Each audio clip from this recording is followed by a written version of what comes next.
বেশ বড় রকমের জ্যাম পড়েছে ঢাকা সিটির মেইন রাস্তায়। অভ্র ভার্সিটিতে যাওয়ার পথে এই জ্যামে ফেসে গিয়েছে। লাস্ট ইয়ারের স্টুডেন্ট সে। অভ্র, নিহাল আর সিয়াম একসাথে বের হয়েছে সিয়ামের বাবার ট্যাক্সি নিয়ে। অভ্র অবশ্য সিয়ামের থেকে ট্যাক্সি নিয়ে চালিয়ে ভার্সিটিতে যাচ্ছিল। সিয়াম অভ্রের এমন কাজই অবাক হয়, যার বাবা এত বড় লোক, টপ বিজনেসম্যান শহরের, অথচ তার ছেলে নিজের দামি গাড়ি বাদ দিয়ে ট্যাক্সি নিয়েছে, আবার নিজেই ড্রাইভ করে ভার্সিটিতে আসছে। জ্যামে বসে আছে ওরা। হঠাৎ একটা অ্যাম্বুলেন্স বেশ গতিতে ভিড় কেটে সামনের দিকে এগোনোর চেষ্টা করে, কিন্তু খুব যে বেশি দূরে যেতে পেরেছে এমন না। অ্যাম্বুলেন্সটা এসে থামলো অভ্রদের ট্যাক্সির সামনে এসে। অভ্রদের বিপরীতে একটা দামি কালো গাড়ি রাখা। অ্যাম্বুলেন্সটা এসে বারবার সিগন্যাল দেওয়ার পরও গাড়িটা এগিয়ে যেতে পারে না, কারণ সামনে জ্যাম। জ্যামের কারণ অভ্ররা জানে না, সবাই এখানে আটকা পড়েছে। কিন্তু হঠাৎ করে কেন এত জ্যাম পড়লো বুঝতে পারে না কেউ। অ্যাম্বুলেন্স থেকে একজন বৃদ্ধ লোক নামলো। লোকটা নেমে সবাইকে একটু সাইড হতে বলল। বাবা, তোমরা একটু সাইড দাও, খুব জরুরি, অ্যাম্বুলেন্সটা নিয়ে যেতে হবে। কিন্তু কিভাবে অন্য গাড়িগুলো তারা সাইড হবে বুঝতে পারে না। লোকটার নাম রতন আলী। রতন আলী অভ্রদের ট্যাক্সির কাছে এসে বলে, বাবা, আমার বৌমা খুবই অসুস্থ, ওর বাচ্চা হবে। ভোর রাত থেকে ব্যথা উঠছে, অনেক দূর থেকে আইসি আমরা, একটু সাইড দিবা, অ্যাম্বুলেন্সটা নিয়ে বাইর হয়ে যাইতাম। ডাক্তার কইছে দূর তো নিয়ে যাইতি হাসপাতালে, একটু সাইড দিই বাবা যান। অভ্র আশেপাশে তাকালো। সেই কালো গাড়িটার পাশে অনেকটা ফাঁকা জায়গা, তবুও সরছে না। অভ্র নামলো গাড়ি থেকে, কালো গাড়িটার কাছে যায়। কাছের উপরে কয়েকটা টোকা দিল। কাছ নামিয়ে একটা সুন্দরী অল্প বয়সী মেয়ে, চোখে কালো চশমা পরা, চুলগুলো ছেড়ে দাও, মডার্ন থ্রি পিস পরে আছে। অভ্রের দিকে তাকিয়ে বিরক্তি নিয়ে বলে, ওই সরেন তো, মাফ করেন ভাই, জ্যামে বিরক্ত, তার উপর আসছে কোথা থেকে ফকিরনি। উফ, এই ফকিরদের জ্বালায় একটু জ্যামও পড়ার মতো না, যত সব। বিদায় হন। অভ্র কপাল কুচকে তাকালো। এই মেয়েটা তো দেখি বেশি কথা বলে। অভ্র কড়া গলেই পড়ল, এই যে কালো চশমা পরা মহিলা, আমাকে দেখে আপনার ফকিরনি মনে হচ্ছে? এই যে ট্যাক্সি দেখছেন, ওটা আমার। অভ্র পুরো কথা শেষ করতে পারে না, তার গিয়ে মেয়েটা চিৎকার করে বলে, আরে ডিজিটাল ফকির যে, ট্যাক্সি চালাবে, আবার জ্যাম পড়লে ভিক্ষাও করবে। ওয়াও, অনেক সুইট তো। অভ্র এবার রেগে যায়। রাগে ওর সারা গা জ্বলে যাচ্ছে। জোরে একটা ঝাড়ি দেয়। অভ্র বলে, থামেন, বড় লোকের পাকাটা পড়ি। আপনার পিছনে যে অ্যাম্বুলেন্স আছে সেটাতে একটা ইমার্জেন্সি রোগী আছে, সামনের থেকে একটু গাড়িটা সরান। অভ্র সেখান থেকে চলে যায়। জায়গা এখন আরো কমে এসেছে। এক চুল পরিমাণ ফাঁকা জায়গা নেই, কেবল একজন মানুষ হাঁটার মতো জায়গা আছে, কিন্তু সেটাতেও গাড়ি ঢোকাতে ঢোকাতে জায়গার পরিমাণ ছোট হয়ে আসতে শুরু করেছে। অভ্র বলে, চাচা দেখুন, কোথাও জায়গা নেই, কি করব বলেন? আপনি দাঁড়ান, আমি দেখছি। এই বয়সে দৌড়াতে হবে না আপনার। অভ্র কথা শেষ করে সামনে আসতে যাবে, তখনই কতগুলো ছেলে রতনের পিছনে এসে দাঁড়ায়। মুরব্বী রতনকে উদ্দেশ্য করে সাকিব নামে একটা ছেলে বলে, ওই চাচা, গাড়ি ভিতরে ঢুকেন, আজকে আর গাড়ি যাইব না, সামনে রাস্তা আটকাইয়া দিছি, কেউ আগাইতে পারবো না, যান বাড়িতে গিয়া বসে থাকেন। রতন বেশ কাচুমাচু হয়ে বলে, বাবারে, অ্যাম্বুলেন্সটা বাইর হইতে দাও, ভিতরে আমার বৌমা আছে, বাচ্চা হইব, প্রসব ব্যথায় কাতরাচ্ছে, একটু যাইতে দাও। কইছি না আজকে রাস্তায় কোনো গাড়ি চলবো না, রাস্তায় আজ অবরোধ করছি, যতক্ষণ না পুলিশ আমাদের নেতারে না ছাড়বো, আমরা কোনো গাড়ি যাইতে দেব না, আটকায় রাখছি, যান গাড়িতে গিয়ে বসেন। বেশি কথা কইলে হাতে লাঠি দেখছেন না, দইরে এমন পিটানো দেবো। বাবা শোনো একটু। রতন আরো কিছু বলতে যাচ্ছিল, কিন্তু একটা লাঠির বাড়ি ওনার হাতের কবজির ওপরে এসে পড়ে। লোকটা ব্যথায় কুকিয়ে উঠল। রতন অ্যাম্বুলেন্সের ভিতরে গিয়ে বসে। অভ্র আসলো সেদিকে। বিষয়টা কি দেখার জন্য সামনে এগিয়ে যায়। সেখানে গিয়ে দেখে চার রাস্তার মাঝখানে কতগুলো ছেলে বসে তাস খেলছে। টায়ার পুড়িয়ে রাস্তায় বেরিয়ে দিয়ে বসে চা বিড়ি খাচ্ছে। অভ্রকে একজন আসতে দেখে এগিয়ে আসলো। অভ্রের সামনে দাঁড়িয়ে বেশ ভাবসাব নিয়ে বলল, কি রে মামা, কই যাবি? দেখিস না রাস্তায় অবরোধ চলছে, সামনে যেতে পারবি না। যা সোজা ফিরে নিজের বাড়িতে বসে পড়। ভাই, পিছনে অ্যাম্বুলেন্স আর পরীক্ষার্থীরা আছেন, সবাই ব্যস্ত। আপনারা কেন শুধু শুধু এসব করছেন? কেন যেতে দিচ্ছেন না? সাইডে যান আপনারা, আমাদের যেতে দিন। ওই শালা, তোকে না কইছি গাড়ি যাইব না, আর কথা বুঝিস না? যা ভাগ এখান থেকে, না হলে তোর পিডাইয়া এখানে রাইখা দিমু। যা সর কইতাছি। আপনারা কেন এখানে আসছেন? বলছি না সরে যেতে। সরেন সরেন, বাধা তোলেন। তবে রে শালা, তোরে আজকে খাইছি। কথাটা বলে ফরিদ অভ্রের শার্ট ধরে রাস্তার মাঝে নিয়ে আসলো। ততক্ষণে গাড়ি থেকে নেমে যায়। প্রায় অর্ধলোক চারপাশে গোল হয়ে দাঁড়িয়ে যায়। অভ্রের কাছে সাকিব এসে বলে, কি রে, তোর এত সরকারি কোথা থেকে আসছে? এভাবে চলে আসলি যে, কি চাষ কত? ভাই, এভাবে মাঝরাতে কেন সরকারি কারণ ছাড়াই, সরকারি অনুমতি ছাড়াই অবরোধ করে জ্যাম বানাচ্ছেন? সেটা নিয়ে তো ঝামেলা। আপনাদের জন্য কত মানুষ কষ্ট পাচ্ছে, পিছনে কতগুলো অ্যাম্বুলেন্স দাঁড়িয়ে আছে, কত মানুষের অফিস আছে, ইন্টারভিউ আছে, পরীক্ষা আছে।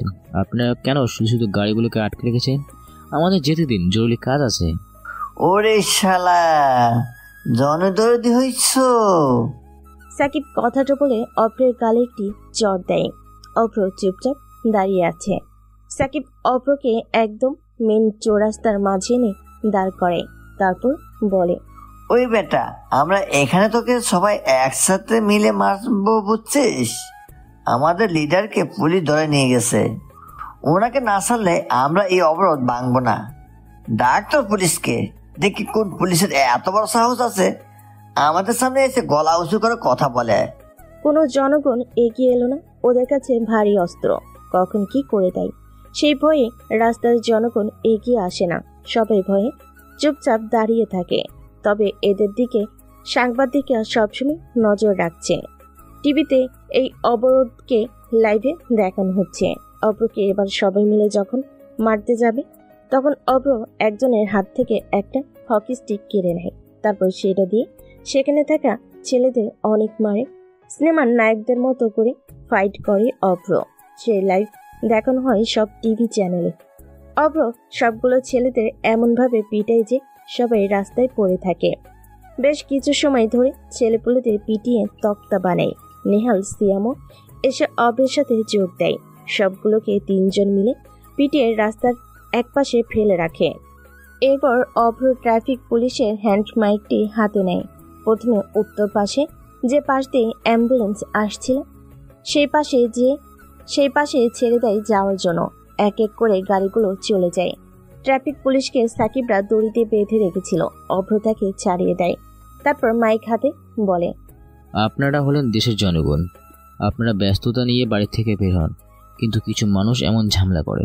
আমরা যদি এক হয়ে খারাপদের রুখে দেই তাহলে পুলিশের দরকার নেই। আমরা সবাই একসাথে ঝামেলার মোকাবিলা করব। আসুন এক হই আমরা। এরপর ট্রাফিক পুলিশ এসে নিজের দায়িত্ব পালন করে। সেই গাড়িটা চলে যায় সেখান থেকে। অভ্ররা ট্যাক্সির কাছে আসে। অ্যাম্বুলেন্সে সেই বৃদ্ধ ব্যক্তিটি অভ্রকে জড়িয়ে ধরে কান্না করে দিল। বলে, বাবা, তুমি না থাকলে আজকে যে কি হতো। তুমি সাক্ষাৎ আল্লাহর দূত, তোমাকে আল্লাহ ভালো করবে। আসি বাবা। চিন্তা নেই চাচা, জলদি বৌমাকে নিয়ে হাসপাতালে যান। শ্যাম তার বাবার ট্যাক্সি চালাতে যাবে। তখনই অভ্র বলে, যা পিছনে, আমার এমন কাজ করতে ভালোই লাগে। মামা জলদি চালা, অনেক দেরি হয়ে গেছে। আর 10 মিনিটের ভিতরে পৌঁছতে হইব, না হলে ক্লাসে ঢুকতে দিবে না। আজ আর যাবো না রে ভার্সিটিতে। ও হ্যাঁ শোন, ভার্সিটির কেউ তো জানে না আমার বাবার পরিচয়। কাউকে কিচ্ছু বলবি না কখনো। বলবি যে মধ্যবিত্ত পরিবারের ছেলে, নয়তো বা বলবি ট্যাক্সি চালকের ছেলে। সিয়ামের বাবাকে দেখিয়ে দেবো, বলবো ওটাই আমার বাবা। তুই পারিসও বটে। আচ্ছা চল ভার্সিটিতে, দেখি কাহিনী কি।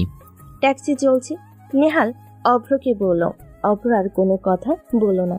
সে তার মতো করে ট্যাক্সি চালিয়ে ভার্সিটির ভিতর আসলো। গাড়ি থেকে নেমে ভার্সিটির একটা বসার জায়গায় এসে বসলো। সেখানে ওদের সব বন্ধুরাও আছে। অভ্র যখন ট্যাক্সির ড্রাইভিং সিট থেকে নামছিল, তখনই চোখে পড়ে রাস্তায় দাঁড়িয়ে থাকা সেই কালো গাড়িটা। অভ্র তেমনি পাত্তা দেয় না। বন্ধুদের কাছে এসে বলে, কি ব্যাপার, তোরা আজকে ক্লাসে গেলি না কেন? না রে, আজকে ক্লাস করতে ইচ্ছে করেনি, তোরা নেই তাই ভালো লাগে না। বাপ রে, কত প্রেম রে! বহুত প্রেম। কিন্তু তোরা। অভ্রের ফোনে একটা কল আসে। অভ্র ফোনে স্ক্রিনে তাকিয়ে থাকে কিছু সময়, তারপর ফোনটা কেটে দিয়ে বলে, এই তোরা থাক, আজকে ক্লাস করবো না, আমার যেতে হবে। কোথায় যাবি?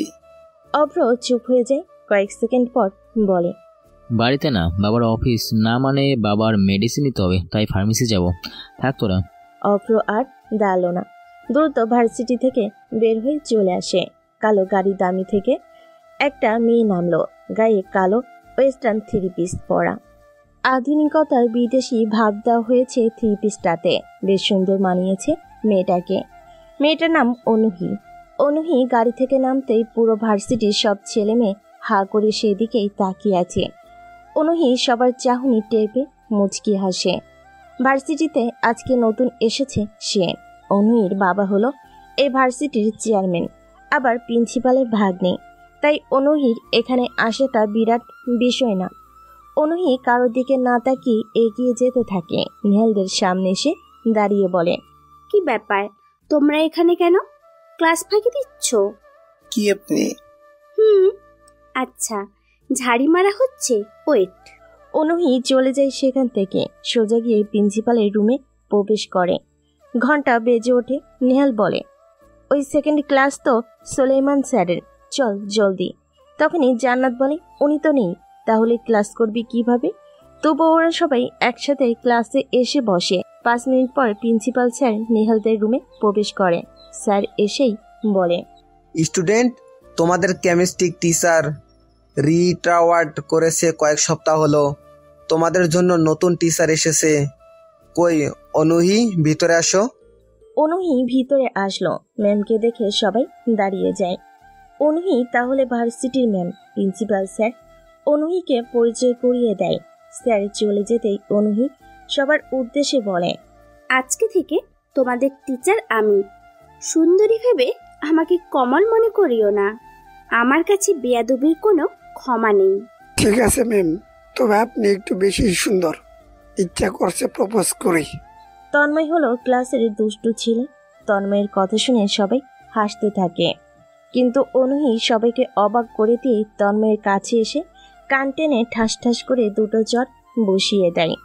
এত বড় একটা ছেলে, অথচ ম্যামের হাতে চর খেয়েছে।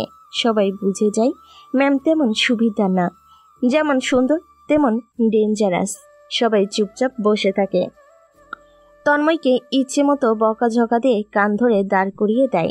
ম্যাম এতক্ষণ তার পরিচয়ের সাথে তার বাবার পরিচয়টাও দিয়ে দিয়েছে, এজন্য আর কেউ কোনো শব্দ করার সাহস পেল না। অনুহি ক্লাস নিতে থাকে। 1 মাস কেটে যায়। 1 মাসে অভ্রের কোনো খোঁজ খবরই নেই। ফোন দিলে অফ দেখায়। নেহাল অবশ্য একবার অভ্রের বাড়িতে গিয়েছিল, কিন্তু সেখানে অভ্রের কোনো খোঁজ পায়নি।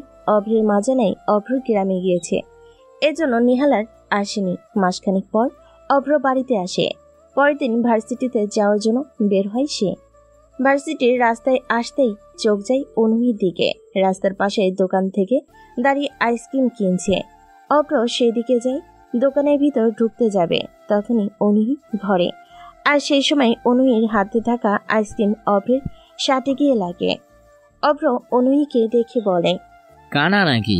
যদিও দিন দুপুরে যারা কালো চশমা দিয়ে ঘোরে তাদেরকে তো কানাই মনে হয়। ইস, দাঁত ব্রাশ না করে খাওয়া। আমার নতুন শার্টটা গেল। দেখ, আজকে যে উঠেই যে এরকম কারো মুখ দেখবো। ধুর। ওই, নাম কি তোর? বাসা কোথায়? চিনিস আমাকে? অনুহির কথা শুনে অব্রত হাঁ হয়ে যায়। কি সাংঘাতিক মেয়ে, ডিরেক্ট তুই তাকারি করছে। কি সাহস রে মেয়েটা। অভ্র চমকে গিয়েছে, তবে অভ্রের মনে শয়তানি কাজ করছে। মেয়েটার ফর্সা মুখটা একদম লাল হয়ে গেছে। অভ্র বলে, আর আমাকে রাগাবে না, আমি তো আপনার প্রেমে হাবুডুবু খাচ্ছি। ইস, কি সুন্দর কিউট পরি। ওই ওই, তোর সাহস তো বড্ড বেশি। রাস্তায় দাঁড়িয়ে টিচ করছিস। কি সুন্দর ঠোঁট নাড়িয়ে কথা বললাম, কি সুন্দর চাহনি, জাস্ট প্রেমে পড়ার মতো। আমি কিন্তু ক্রাশ খেয়ে ফেললাম। শাট আপ, তোকে তো আমি। অনুহি আর দাঁড়ালো না, রাগ করে চলে যেতে থাকে।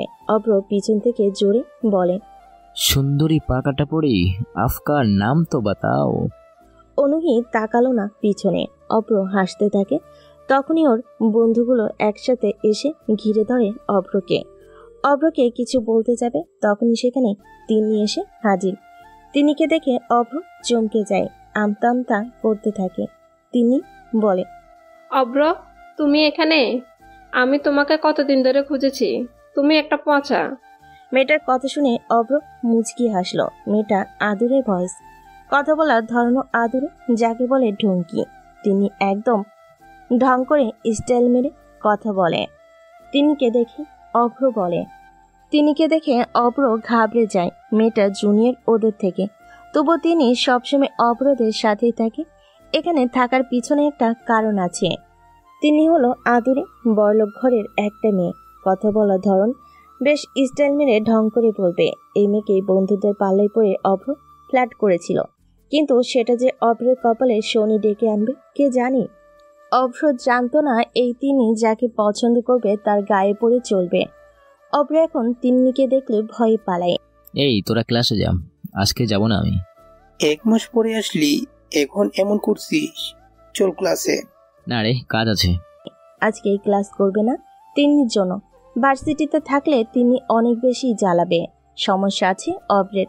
তিনি অনেকবার ডাকলো অভ্রকে। অভ্র না দাঁড়িয়ে দ্রুত চলে আসে। পরের দিন অভ্র ভার্সিটিতে আসে, কিন্তু ওর বন্ধুদের এখনো দেখেনি। সে একা বসে আছে। হঠাৎ গতকালকে সে মেয়েটাকে দেখতে পায় অভ্র। অভ্র মেয়েটাকে দেখেই সামনে আসে। মেয়েটা চমকে যায়। এই ছেলে বারবার কেন তার সামনে পড়ছে? অনুহি কপাল কুঁচকে তাকায় অভ্রের দিকে। কি সমস্যা? হুটহাট সামনে এসে দাঁড়াস কেন রে? বেয়াদব ছেলে, দেখতে তো ভদ্র মনে হয়, ভেতরে ভেতরে তো একটা টিচার তুই। আমার কোনো মানুষ ভালো লাগে না, তোমারে ভালো লাগছে, কারণ তুমি তো মানুষ নাও, সাক্ষাৎ একটা পরী। আমি তো পরীর প্রেমে পড়ে গেলাম। কি? ওই, তুই চিনিস আমাকে? আমি তোকে কি করতে পারি সেটা কি তোর ধারণা আছে কোনো? বিয়ে করে নেবেন, বাচ্চা নেবেন না নাকি? ইসকে দুর্দশ চিন্তা। আচ্ছা, আমার কোনো সমস্যা নেই। তোকে তো আমি। অভ্র ভয়ে সরে আসে, না হলে অনুহি একটা অভ্রের গালে উপরে চর বসিয়ে দিত। অনুহি আর দাঁড়ায় না। বেয়াদব ছেলের সাথে কথা বলার একদম ইচ্ছে নেই অনুহির। সেজন্য দ্রুত হেঁটে চলে যায় অনুহি। একবার ভাবলো তার বাবাকে ফোন করবে, পরে ভাবলো না থাক, এটা তারই বিষয়। অভ্র অনুহিকে পিছন থেকে কি যেন বলতে যাবে, তখনই ওর ফোনটা বেজে উঠল। ফোন হাতে নেওয়ার আগে অনুহির দিকে তাকিয়ে বলল, শোনো মেয়ে, সত্যি সত্যি তোমাকে আমার অনেক ভালো লেগেছে। এই প্রথমবার আমি কোনো মেয়ের প্রেমে পড়লাম। তোমাকে তো আমার চাই, কিন্তু মেয়েটা কোন ইয়ার? ফার্স্ট ইয়ার তো হবে না, লাস্ট ইয়ার। আমাদের ক্লাসে তো কখনো দেখি নেই। যাই হোক, মেয়েটাকে আমার লাগবেই প্রেমে পড়তে গিয়ে। অভ্র ফোনের দিকে তাকাই। রিয়াদ সাহেব ফোন করেছে। অভ্র ওনার ফোনে বিরক্ত, রিসিভ না করে কেটে দেয়। আজকে ওর ক্লাস করা হবে না। সে দ্রুত ভার্সিটি থেকে বের হয়। নিহালরা এক এক করে ভার্সিটিতে আসে, অভ্রের জন্য অপেক্ষা করে, কিন্তু অভ্র আসে না আজকেও। তারা ক্লাসে আসে। প্রতিদিন ম্যাডামের ঝাড়ি আর বকাঝকা খেয়ে ওদের ক্লাস পার হয়। 2 দিন পর ভার্সিটিতে অভ্র আসছে। রিমি, নিহাল, সিয়াম, জান্নাত, রকিব, হাসি, সাকিব বসে আড্ডা দিচ্ছে। অভ্র সোজা গিয়ে ওদের সাথে জয়েন করে। নিহাল বলে, বাপরে, আজকে কি আমাবস্যার চাঁদ উঠলো কি নাকি? না রে, আজকে সত্যি আমি এসেছি। তা কেন এসেছেন স্যার? সত্যি বলবো? হ্যাঁ হ্যাঁ বল। আমি প্রেমে পড়ে গেছি। টিট দে এক্ষুনি। বাট তিন্নির প্রেমে পড়লে নো টিট। আরে তিন্নির প্রেম না, একটা নতুন মেয়ে। আমি জানি না কোন ক্লাস। উফ, দেখলেই পাগল হয়ে যাই আমি। তার আগে বল, এই কয়েকদিন ভার্সিটিতে আসিসনি কেন? নতুন টিচার আসছে, তোর কোনো পাত্তাই নেই। একটু মামার বাড়ি গিয়েছিলাম। নেহাল তো বাড়িতে গিয়েছিল। মা তোকে বলেনি? মামার কোনো মেয়ে আছে নিশ্চয়, না হলে তুই বাড়ি ছেড়ে অন্য জায়গায় বেশি দিন থাকবি না। ধুর, চুপচাপ শয়তানের হাড্ডি। এদিকে আমি খুঁজছি সেই মেয়েটাকে, আসিস মামা তো বোনকে নিয়ে। সত্যটা। তা বস, কেমন মেয়ে সে? এমন একটা মেয়ে যে শুধু স্বপ্নেই মানে। সে যেন একটা পরী। কালো রঙের কাপড় পরে আছে, ঠোঁটে হালকা হালকা লিপস্টিক, হাতে যেন কালো চুড়ি, চুলগুলো খোলা, যেন একটা অপসরা ভুল করে পৃথিবীতে চলে এসেছে। কিন্তু দুঃখের বিষয় তার সাথে কথা বলে বুঝলাম পুরোই সাপের মতো, শুধু ফসকে ওঠে। অভ্রের কথা শুনে সবাই হা হা করে হাসলো। অভ্র টেরা চোখে তাকাই। ওদের হাসি অভ্রের একদমই সহ্য হচ্ছে না।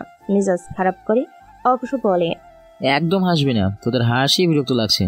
তোর দিনে দুপুরে স্বপ্ন দেখা হবে, কল্পনাতে এমন মেয়ে দেখবি, বাস্তবে প্রেম করতে পারবি না, আর এমন মেয়েও দেখবি না। আরে সত্যি দেখছি, মেয়েটা এই ভার্সিটিরই। আমি কথা বলেছি মেয়েটার সাথে, কিন্তু আজকে দেখছি না কেন। আর তাছাড়া আমি ওই মেয়েটাকে পেলে প্রেম না, বিয়েই করব। ওরা সবাই কথা বলছে, হঠাৎ কতগুলো বাইক আসে ভার্সিটিতে। ভার্সিটির ছাত্রনেতা রাজ প্রবেশ করেছে। তবে রাজের পিছনে ছেলেগুলো দেখে অভ্র অবাক হয়ে সাথে চমকে ওঠে, কারণ সেদিন রাস্তায় জ্যামে যে ছেলেগুলোকে অভ্র পিটিয়েছিল সে ছেলেগুলো রাজের সাথে আছে। অভ্র নিজেকে আড়াল করে, আবার ঝামেলা হোক অভ্র সেটা চায় না। রাজারা তাদের মতো করে ক্যান্টিনে চলে যায়। অভ্র যেন কিছুটা হাঁপ ছেড়ে বাঁচে। সে ভার্সিটির ভিতরে কোনো ঝামেলা চায় না।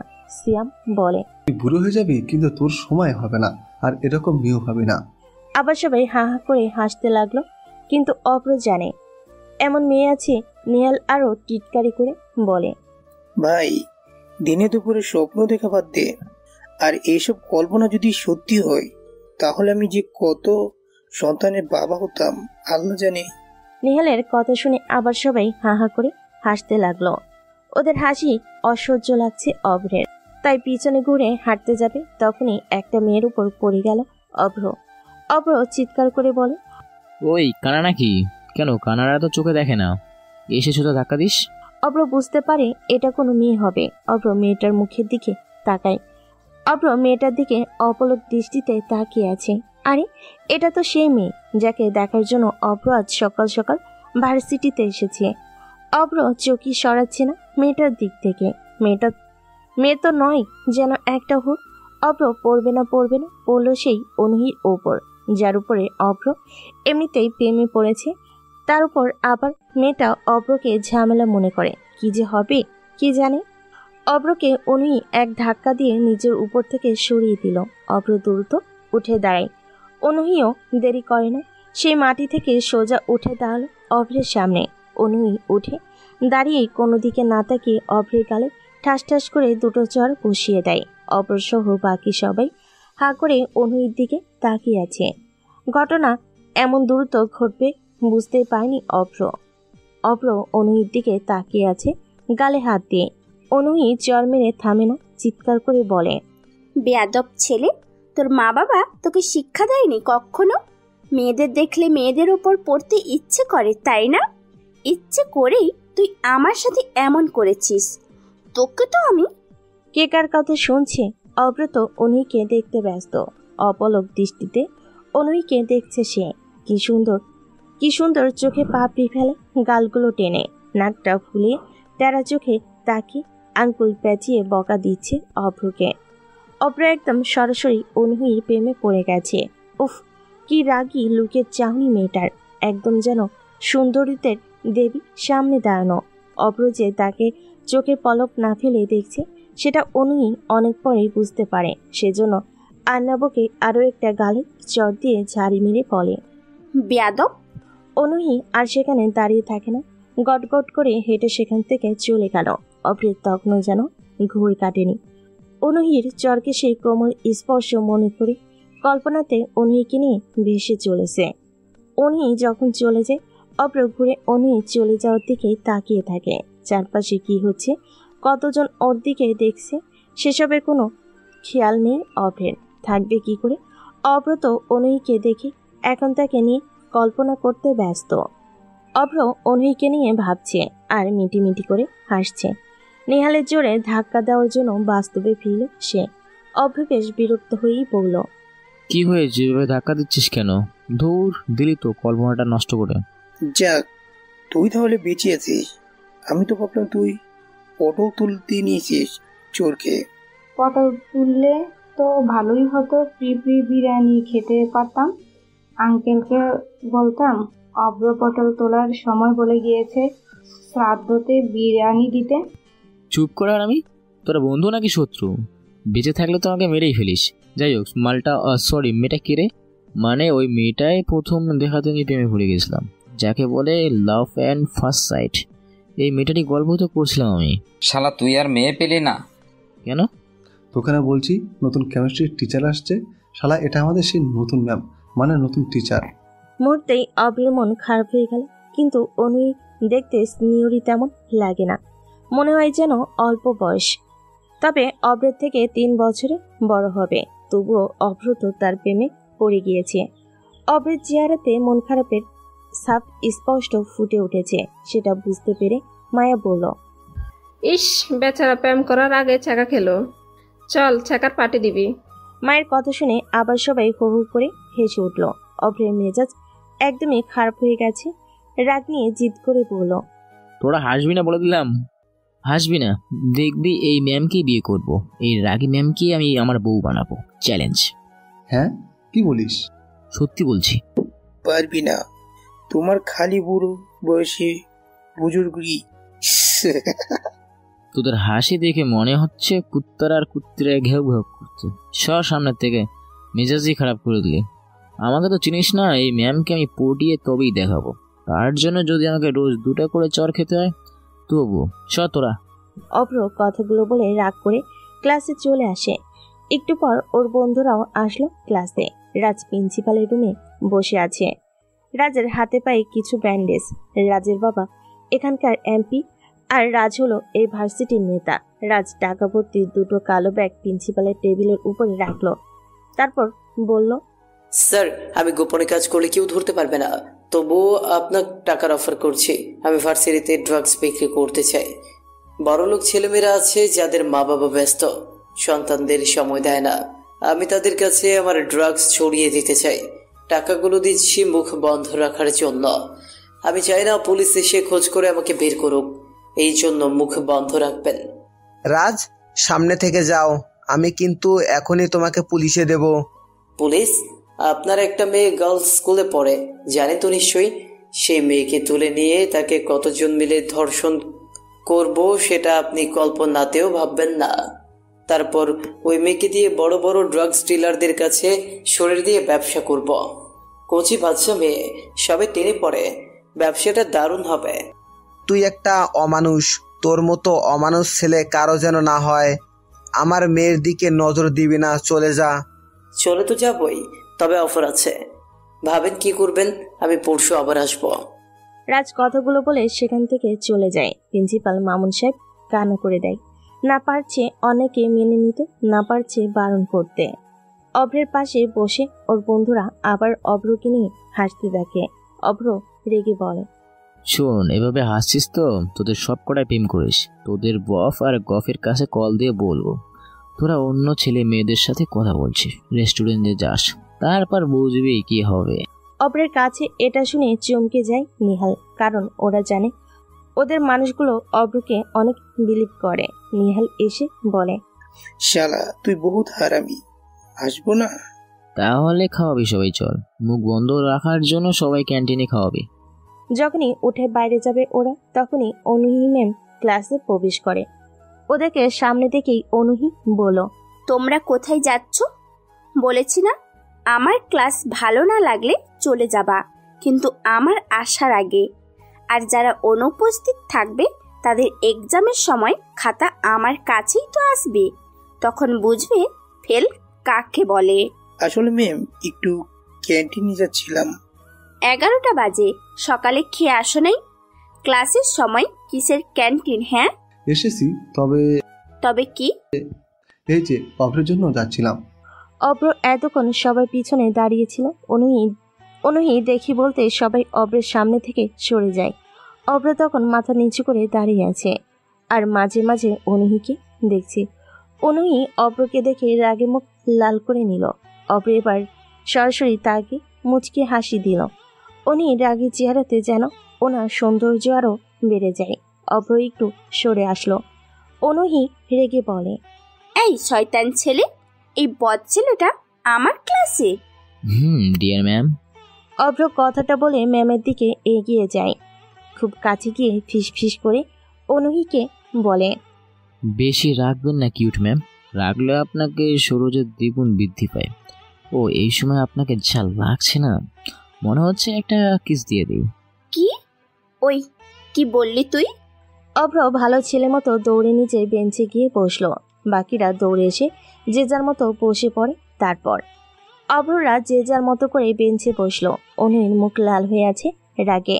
রাগ হবারই কথা, ভয়ে কোনো ছেলে ওর সাথে কথা বলে না, আর সেই কিনা তার স্টুডেন্টের কাজে টিজ হচ্ছে। রাগে ওর পুরো শরীর জ্বলছে, কিন্তু কিছু করা নেই। অনুই ক্লাস নিতে মনোযোগ দেয়। অনুই সামনের ফাঁকা জায়গাতে হেঁটে হেঁটে লেকচার দিচ্ছে। মাঝে মাঝে সবার দিকে নজর দিচ্ছেন তিনি। সবাই মনোযোগ দিয়ে তার লেকচার শুনছে। একবার একাধিক ইলেকট্রন পরমাণু বা অণু থেকে সরিয়ে নিলে বা যোগ করলে আধানযুক্ত কণা বা আয়ন তৈরি হয়। ধনাত্মক আয়ন ও ঋণাত্মক আয়নের সংযোগে সৃষ্টি হয় আধান নিরপেক্ষণ লবণ। মূলত এটি ক্লোরিন বা সালফেটের যৌগ। উনি আরও কিছু বলতে যাচ্ছিল, কিন্তু চোখটা আটকে যায় অভ্রের দিকে।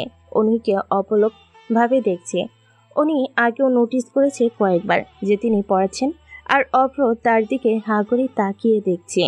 এতে অনুই বিরক্ত হচ্ছে, সেটা অনুইকে দেখে বোঝা যাচ্ছে।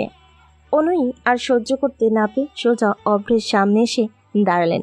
প্রচণ্ড রাগনি অনুই বলল, ওই উঠে দাঁড়াও। এটা হচ্ছে কি? কোনটা ম্যাম? ক্লাসে সবাই ইতে পড়বে তাদের দিকে তাকাচ্ছে। অভ্র সব দিক ভালো করে দেখে নেয়। অনুই রাগে নাক ফুলিয়ে বললেন, কোনটা মানে? তুমি আমার দিকে এভাবে তাকিয়ে আছো কেন? আপনার দিকে? কখন, কিভাবে? আমি দেখেছি, আমার দিকে তুমি সব সময় তাকিয়েই আছো। পড়া বলো। আমি কি বিষয়ে পড়াচ্ছিলাম বলো। মানে ম্যাম, আসলে কি যেন পড়াচ্ছিলেন? বলো বলো। শাট আপ, বেয়াদব ছেলে। পড়াশোনার নাম পাত্তা নেই, খালি বেয়াদবি করে বেড়াও, তাই না? আমার কি দোষ ম্যাম? আমি তো একটা অপসরাকে দেখছিলাম, কি সুন্দর সামনে দিয়ে হেঁটে বেড়াচ্ছে। গালটাও কত সুন্দর, দেখলে যেন মনে হচ্ছে ছোট্ট করে একটা চুমু দিয়ে দিই, বুকে জড়িয়ে নেই। এত সুন্দরী না হলেও পারতেন আপনি। আমার কোনো দোষ নেই ম্যাম, সব দোষই আপনার। অভ্রের কথা শুনে অনুই রেগে পুরো বোম হয়ে গেছে। তবে ক্লাসে থাকা বাকি সব স্টুডেন্টরা একসাথে হেসে উঠল। ওদের উচ্চস্বরে হাসির শব্দে অনুই আরো রেগে যায়। অনুই এবার অনেক জোরে চিৎকার দিয়ে বলে, স্টপ! ফাজলামি হচ্ছে, হ্যাঁ? ক্লাসে ক্লাসরুম নাকি সার্কাস স্টেজ শুনি? হাসি বন্ধ করে দেব সব কটার, গলার টিপে ধরে। বেয়াদবের দল সব। অনুইর এমন চিৎকার শুনে পুরো ক্লাস স্তব্ধ হয়ে গেছে। মানে পুরো পিনপতন নীরবতা ভর করেছে। কেউ যেন নিঃশ্বাসও নিচ্ছে না এমন। অভ্র কিছুটা ভয় পায়, কিন্তু অনুই থেমে থাকে না। অভ্রের আরও কাছে এসে অভ্রের গালের দিকে ওনার নজর।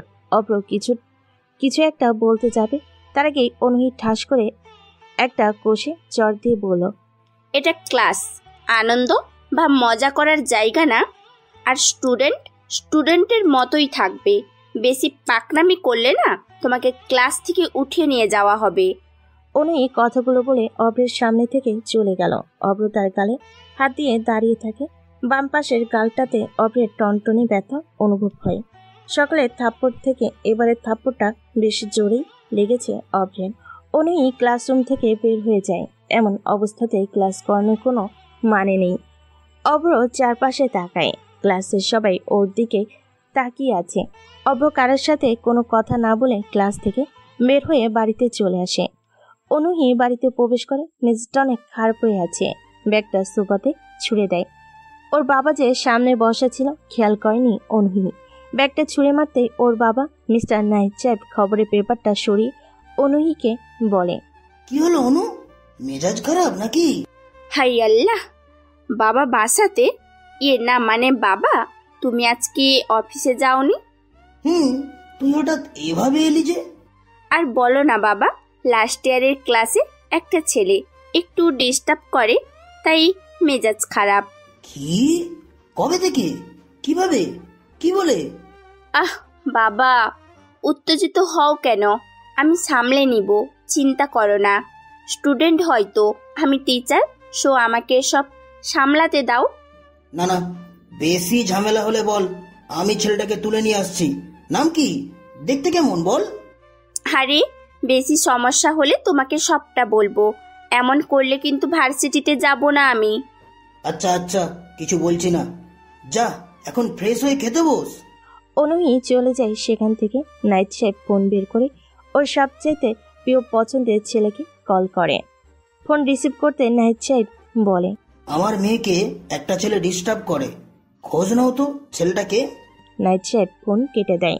তারপর অভ্র বাড়িতে আসে। গালে এখনো অনুই চরের দাগ পড়ে আছে। ভিতরে ঢুকতেই ওর মাকে সামনে দেখতে পায় অভ্র। চমকে ওঠে, সাথে সাথে গালে হাত দেয় অভ্র। মা কণা বেগম বলে, কি ব্যাপার, আজ এত জলদি বাসায়? গাড়ি হাত দিয়ে রাখছিস কেন? ক্লাস করতে ইচ্ছে করছিল না, আর দাঁতটা একটু ব্যথা করছিল তাই। আচ্ছা এদিকে আয়, আদা লাগিয়ে দিই। না মা থাক, আমি সহ্য করতে পারছি। অভ্র কোনো রকম তার মাকে কাটিয়ে শীতে উঠবে। এমন সময় ওর ভাবি তানিয়ার সাথে ধাক্কা খায়। আর ধাক্কা খাওয়ার কারণে অভ্র তার গাল থেকে হাত সরাতে বাধ্য হয়। তানিয়া কিছু বলতে যাবে, তার আগেই অভ্র দ্রুত নিজের রুমে চলে আসলো।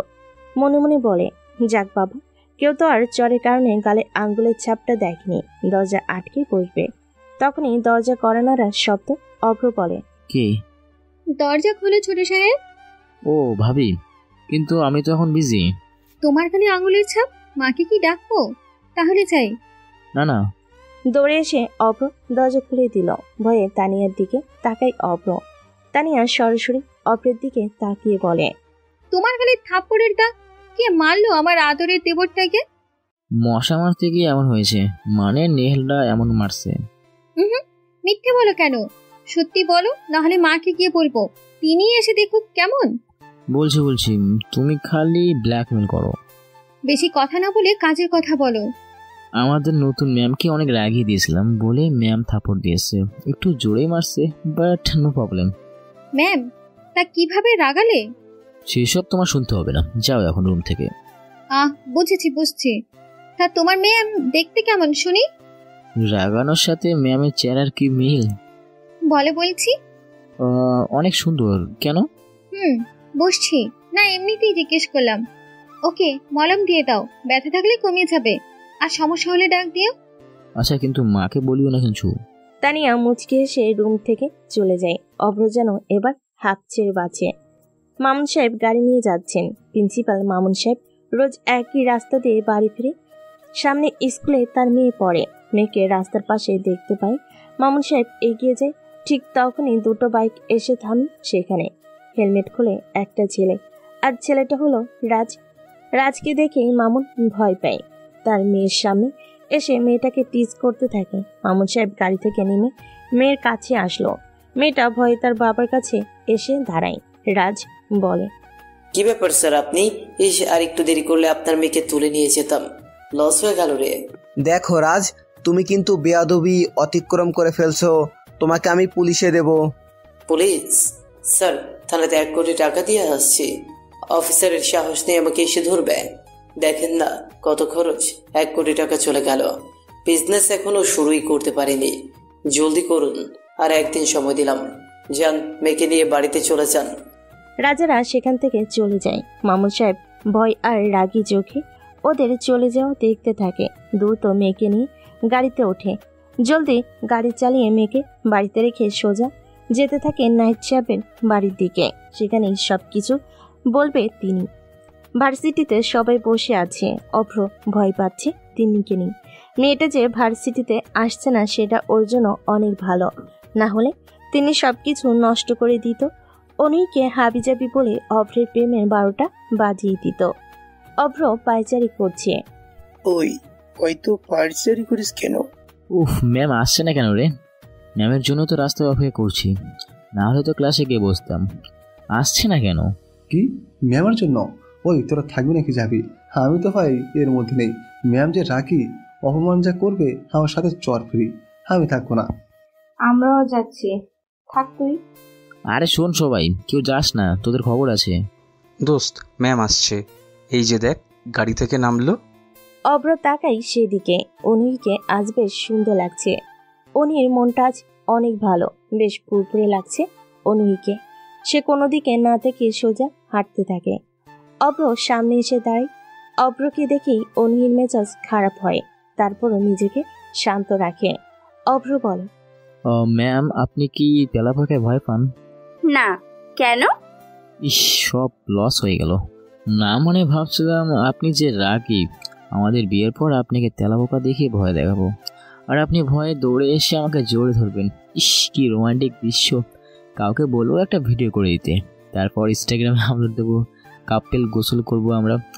কত স্বপ্ন। শাট আপ, বেয়াদব ছেলে। শোনো, তুমি আমাকে চেনো না, আমি ভদ্রভাবে বলছি, আমাকে এসব বলবা না। তোমার মতো এমন ফালতু ছেলে বহুত ঘুরেছে আমার পেছনে, তারা কিন্তু সেকেন্ড টাইম সামনে আসার সাহস পায়নি। তাই সাবধান করছি তোমাকে, স্টুডেন্ট হও তুমি আমার, তাই টিচার তোমার মায়ের মতো হয়, এসব করবা না আর। কি মা? ও আমাদের বাচ্চাদের মায়ের মতো, বাট মতো না, সরাসরি তো হবেই। আচ্ছা, নো প্রবলেম। তোকে তো আমি। অভ্র আবার সরে আসে, মুচকি হাসতে থাকে অভ্র। অনুহি রেগে হাঁটা শুরু করলো। অভ্র পিছন থেকে ডাক দিয়ে বলে, ম্যাম আপনি রাগলে পুরো আগ্নেয়গিরির মতো সুন্দর লাগে, আমি ঝলসে যাচ্ছি, প্লিজ আমাকে একটু শীতল ভালোবাসা দিন। অনুহি তাকালো না পিছনে, হনন করে হেঁটে চলে গেল। অভ্রের বন্ধুরা সবাই পিছনে এসে দাঁড়ায়। চুপ কর কুত্তে, শেষমেশ আমার নানি। সর হারামি বজ্জাত। দোস্ত, মজা না। অনুই ম্যাম কিন্তু যেমন তেমন টিচার নয়, বাবার টাকা আছে, সেই জন্য যা ইচ্ছে তাই করতে পারে। চুপ থাক, প্রেমে যেহেতু পড়েছি তার পিছু লেগে থাকবো, দেখবো কত কি করতে পারেন তিনি। চল ক্লাসে যাই, ম্যামে ক্লাস আজকে প্রথমে আছে, আমার ওনার ক্লাস মিস দেওয়া যাবে না রে। সবাই একসাথে ক্লাসে আসতে থাকে। হঠাৎ একটা বাইকে করে দুটো ছেলে সামনে এসে দাঁড়ায় অভ্রদের। ছেলে দুটোকে চেনে অভ্র, ছেলেগুলো চেনে। বাইকে বসা সাকিব ছেলেটা বলল, তোমাকে তো আজকে 2 মাস ধরে খুঁজতেছি, তুই আমাদের রাস্তাতে ফেলে পিটিয়েছিস, মনে আছে তো? আমাদের নেতা ছাড়া পেয়েছিস, তোকে খুঁজে পেয়েছি, এবার বুঝবি আমরা কি করতে পারি সালা। মনে রাখিস, কখন কোন সময় কিডন্যাপ হয়ে যাবি নিজেও জানিস না। সাকিব কথাগুলো বলে সেখান থেকে চলে যায়। অভ্র মুচকি হাসে, যেন কিছুই হয়নি। বাকিরা ভয় পেলেও অভ্র কোনো পাত্তা না দিয়ে সোজা ক্লাসে এসে বসে। সবাই যার যার মতো বসে আছে, কিন্তু অভ্র একেবারে দরজার কাছে যায়, আরেকটার সিটে এসে বসে। কিছু সময় পর অনুহি ক্লাসে আসলো। ক্লাসে এসে পড়ার বিষয়ে কথা বলতে থাকে, আর অভ্র গালে হাত দিয়ে এক দৃষ্টিতে অনুহিকে দেখে যাচ্ছে। অনুহি মেজাজ হারে রাগে চিলিয়ে বলে, এই ছেলে, বেরিয়ে যাও ক্লাস থেকে, তোমাকে আমার ক্লাস করা লাগবে না, আউট। সবাই চুপ হয়ে গেছে, চমকে উঠে ভয় অনেকে, কিন্তু অভ্র হাসি হাসি মুখে অনুহির দিকেই তাকিয়ে আছে। অনুহি আবার ঝাড়ি দিয়ে বলে, এই তোর সমস্যা কি? হ্যাঁ, আমার দিকে তাকিয়ে থাকলে তোর চোখ তুলে নেব বলে দিলাম। ম্যাম আমার কোনো সমস্যা নেই, সমস্যা হলো ফারেনহাইট 491-তে একটি লাইন ছিল, it is was a person to bro. যদিও ভিন্ন কনসেপ্টে, তারপরেও এই লাইনটা পড়ার সাথে সাথে আমার মাথায় ভালোবাসার কথা আসতে বাধ্য হয়। এই পৃথিবীতে ভালোবাসার মতো কোনো আনন্দদায়ক কিছু নেই, আবার ভালোবাসার থেকে কষ্টও কিছু নেই। ভালোবাসার সবচেয়ে বড় হলো ব্ল্যান্ড সফট। আপনি কাকে ভালোবাসেন বা বাসেন না সেটা আপনার হাতে, কিন্তু আপনাকে কে ভালোবাসে বা বাসে না ওইটাও আপনার হাতে থাকবে না। সেক্ষেত্রে এটা আমাদের হাতে, বুঝলেন? ভালোবাসা এই পৃথিবীতে এমন এক ব্যবসা যেখানে আপনার সকল ইমোশনাল ইমপ্রেশন বিফলে যান। সব কিছু জেনে আপনি ওইখানে ইমোশনাল ঢলতেই থাকবেন। ভালোবাসার পৃথিবীতে একমাত্র খেলা, যে খেলাতে হার নিশ্চয়ই জেনেও মাঠ থেকে উঠতে ইচ্ছে করে না, বড় নীলদর্জের মতো আর একটু খেলতে ইচ্ছে করে। আফ্রিকান একটি প্রবাদে বলেছেন, ভালোবাসা এমনই এক অত্যাচার শাসন, যে শাসনের হাত থেকে কেউ রক্ষা পায় না। ভালোবাসা নিয়ে এর চেয়ে সত্যি কথা আর একটাও শুনিনি, বিশ্বাস করেন। তাহলে আমার দোষ কোথায় বলেন? অভ্রের মুখে এত কথা শুনে অনুহি চুপচাপ দাঁড়িয়ে রইল। অনুহি ভেবেছিল অভ্র হয়তো ফালতু পড়াশোনা না পারা ছিলেন, কিন্তু অভ্র যে দুষ্টু মার্কা ছিলে সে সব পারে। তবে অনুহি ক্লাস করানোর আর ইচ্ছে নেই, সে ক্লাস থেকে বের হয়ে চলে যায়। তারপর, ভাই আপনাকে জেল থেকে ছাড়ানোর জন্য আমরা যে অবরোধ করেছিলাম, সে অবরোধে যে ছেলে আমাদেরকে পিটিয়ে হাসপাতালে পাঠিয়েছিল, সেই ছেলেকে খুঁজে পেয়েছি। সে ভার্সিটিতে আছে। আজকে ওকে হুমকি দিয়ে আসছি। সাকিব রাজকে কল করে কথাগুলো বলল। সব শুনে রাজ বলল, বাহ, ভালোই করেছিস। এরপর ছেলেকে পেরে পেটাবি, বাকিটা আমি দেখব। নাহিদ ফোন কেটে দিল। এমপিকে কল করে মিটিং এর জন্য আসতে বলে দিলেন তিনি। ভাই, রাজ অনেক ঝামেলা করছে। সে চাচ্ছে পুরো ভার্সিটিতে ড্রাগস ছড়িয়ে দিতে। সব স্টুডেন্টদের মধ্যে আমাকে জানিয়েছে। আমি বারণ করছি বলে টাকার অফার দিয়েছে, আবার অনুমতিও চাচ্ছে। আমি না করে দিছি। সে আমার মেয়েকে তুলে নিয়ে যাওয়ার হুমকি দিয়েছে। ওর বাবা এমপি বলে আমার সাথে যা ইচ্ছে করছে। আপনি কিছু একটা করেন। আচ্ছা, আমি ভার্সিটিতে আসছি। এমপিকে ডেকে মিটিং করব একটা, দেখি রাজ কি কি করে। আচ্ছা ভাই, দ্রুত করেন। ওরা আমার মেয়েকে তুলে নিয়ে যাবে। অভ্র, নেহাল আর সিয়াম মিলে শপিং মলে এসেছে। সিয়াম একটা মেয়েকে দেখে পছন্দ করে। মেয়েটার পিছু পিছু ওরা তিনজন হাঁটছে। কি বোরিং একটা কাজ। মেয়েদের পিছনে ঘোরার কোনো মানে আছে? অভ্র বেশ বিরক্ত হয়। সে আর যাবে না বলে ঠিক করে। অভ্র বলে, ওই তোরা যা, আমি এইখানে বসছি, আমি আর যেতে পারবো না। ঠিক আছে মামা, তুই থাক, আমরা দেখে আসি। সিয়াম আর নেহাল চলে যায় একটা দোকানের সামনে। বসার জায়গাতে বসলো। আশেপাশে তাকাচ্ছে। হঠাৎ নজর যায় পিঙ্ক কালারের সালোয়ার পরে অনহি শপিং মলের দিকে প্রবেশ করে। অভ্র দৌড়ে অনির সামনে এসে দাঁড়ায়। অনহি অভ্রকে দেখেই বিরক্তির চাহনিতে একবার তাকালো। পাশ কেটে চলে যাবে, তখনই একটা ছেলে অনহির পাশে এসে দাঁড়িয়েছে।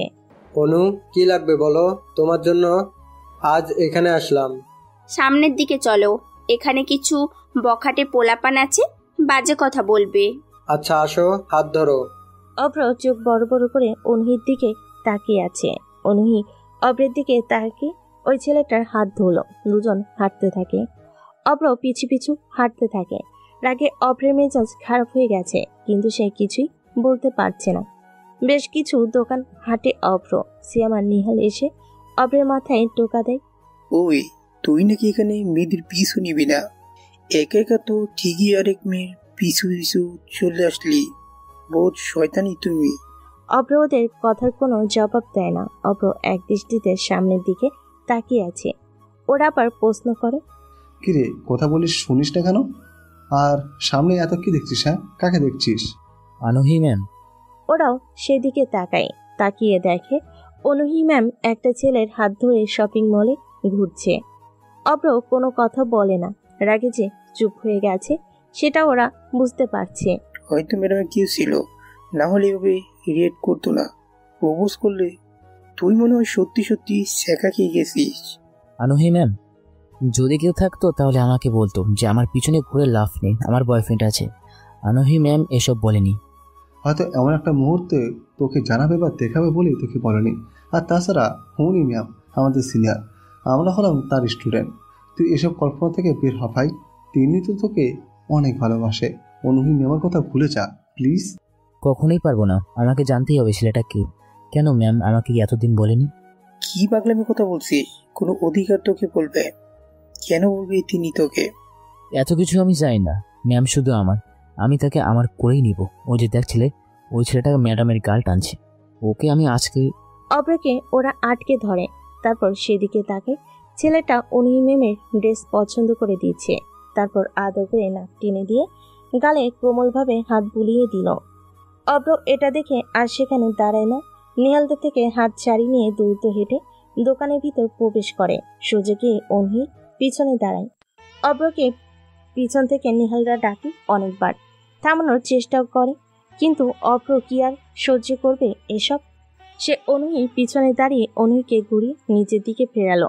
দোকান ভর্তি অনেক লোকের সামনে অভ্র চিৎকার করে বলতে শুরু করে, কি সমস্যা আপনার? আপনার বয়ফ্রেন্ড আছে, আমাকে বলতেন। আপনার কিছু লাগবে আমাকে বলতেন। আমি তো আপনাকে ভালোবাসি, কি দোষ আমার? আমি দেখতে বাজে, আমি কি গরিব? আমি স্টুডেন্ট, আপনি টিচার। যখনই সুযোগ পেলেন অমনি কারো হাত ধরে শপিং মলে চলে আসলেন। মেয়েরা কি সব একই রকমই? যে ছেলে বেশি বেশি করে দিতে পারে তারই হাত ধরে চলে যাবেন। আর তুই হারামি কে? হ্যাঁ, উনি শুধুই আমার জিনিসের যাই হোক তাকে ছোঁয়ার অধিকার কেবল আমারই। তুই সর এখান থেকে। অভ্র, চুপ, কোনো কথা বলবি না। বল তোর কি সমস্যা? আমাকে ভালো লাগে না তোর? আমি তোকে ভালোবেসে সবার সামনে যদি চর খেতে পারি আর তুই আমাকে রেখে অন্য ছেলের সাথে কি লাগবে তোর? অভ্র আমার হাত ছাড়ো বলছি। ছাড়বো না। ও আপনাকে কেন ছুবে? ও কেন আপনার হাত ধরে ঘুরবে? আমার আপনার ভালোবাসা লাগবে না। অভ্র সবাই কিন্তু দেখছে, সিনক্রেট করো না, হাত ছাড়ো। না, ছাড়বো না। আমি আপনাকে ধরবো, আমি আপনার গালে হাত। অভ্রপুরুষ কথা শেষ করতে পারে না, ঠাস করে জোরে একটা চর বসিয়ে দেয় অনুহি অভ্রের গালে। অভ্র হাত ছেড়ে দেয় অনুহি। অভ্র চারপাশে তাকায়। তাদের চিৎকার চেঁচামেচিতে আশেপাশে অনেক লোক জড়ো হয়ে গিয়েছে। অনুহি রেগে বলে, তুমি যে একটা চরম বেয়াদব ছেলে সেটা আজও তার প্রমাণ দিলে। তোমার ভেতরে কি ন্যূনতম কমন সেন্স নেই? কখন কোথায় কিভাবে কথা বলতে হয় সেটার ধারণাও নেই তোমার। নিজেকে কি ভাবো? হ্যাঁ জানোয়ার একটা ছেলে। পরিবারের মা বাবার শিক্ষার অভাব এই সব ছেলের। এই তুই জানিস উনি কে? উনি আমার কাজিন, আমার দুলা ভাই। দেশের বাইরে ছিল, দেশে এসেছে কয়েকদিন হয়েছে। আজকে আমি আর উনি এখানে শপিং করতে এসেছি আমারই বোনের জন্য। তার জন্মদিন বলে সারপ্রাইজ গিফট নিচ্ছি। আমারই ভুল এখানে ওনাকে নিয়ে আসার। এরপর থেকে আমার সামনে আর আসবি না একদম তুই। ননসেন্স রাবিস একটা ছেলে। আর তোর কিসের অধিকার আছে আমাকে ধরার? বল, তোকে কেন বলবো আমি কার সাথে কি করি না করি? তোর গার্লফ্রেন্ড লাগি? হ্যাঁ, স্টুডেন্ট আছিস, স্টুডেন্টের মতো থাকবি, বেয়াদব।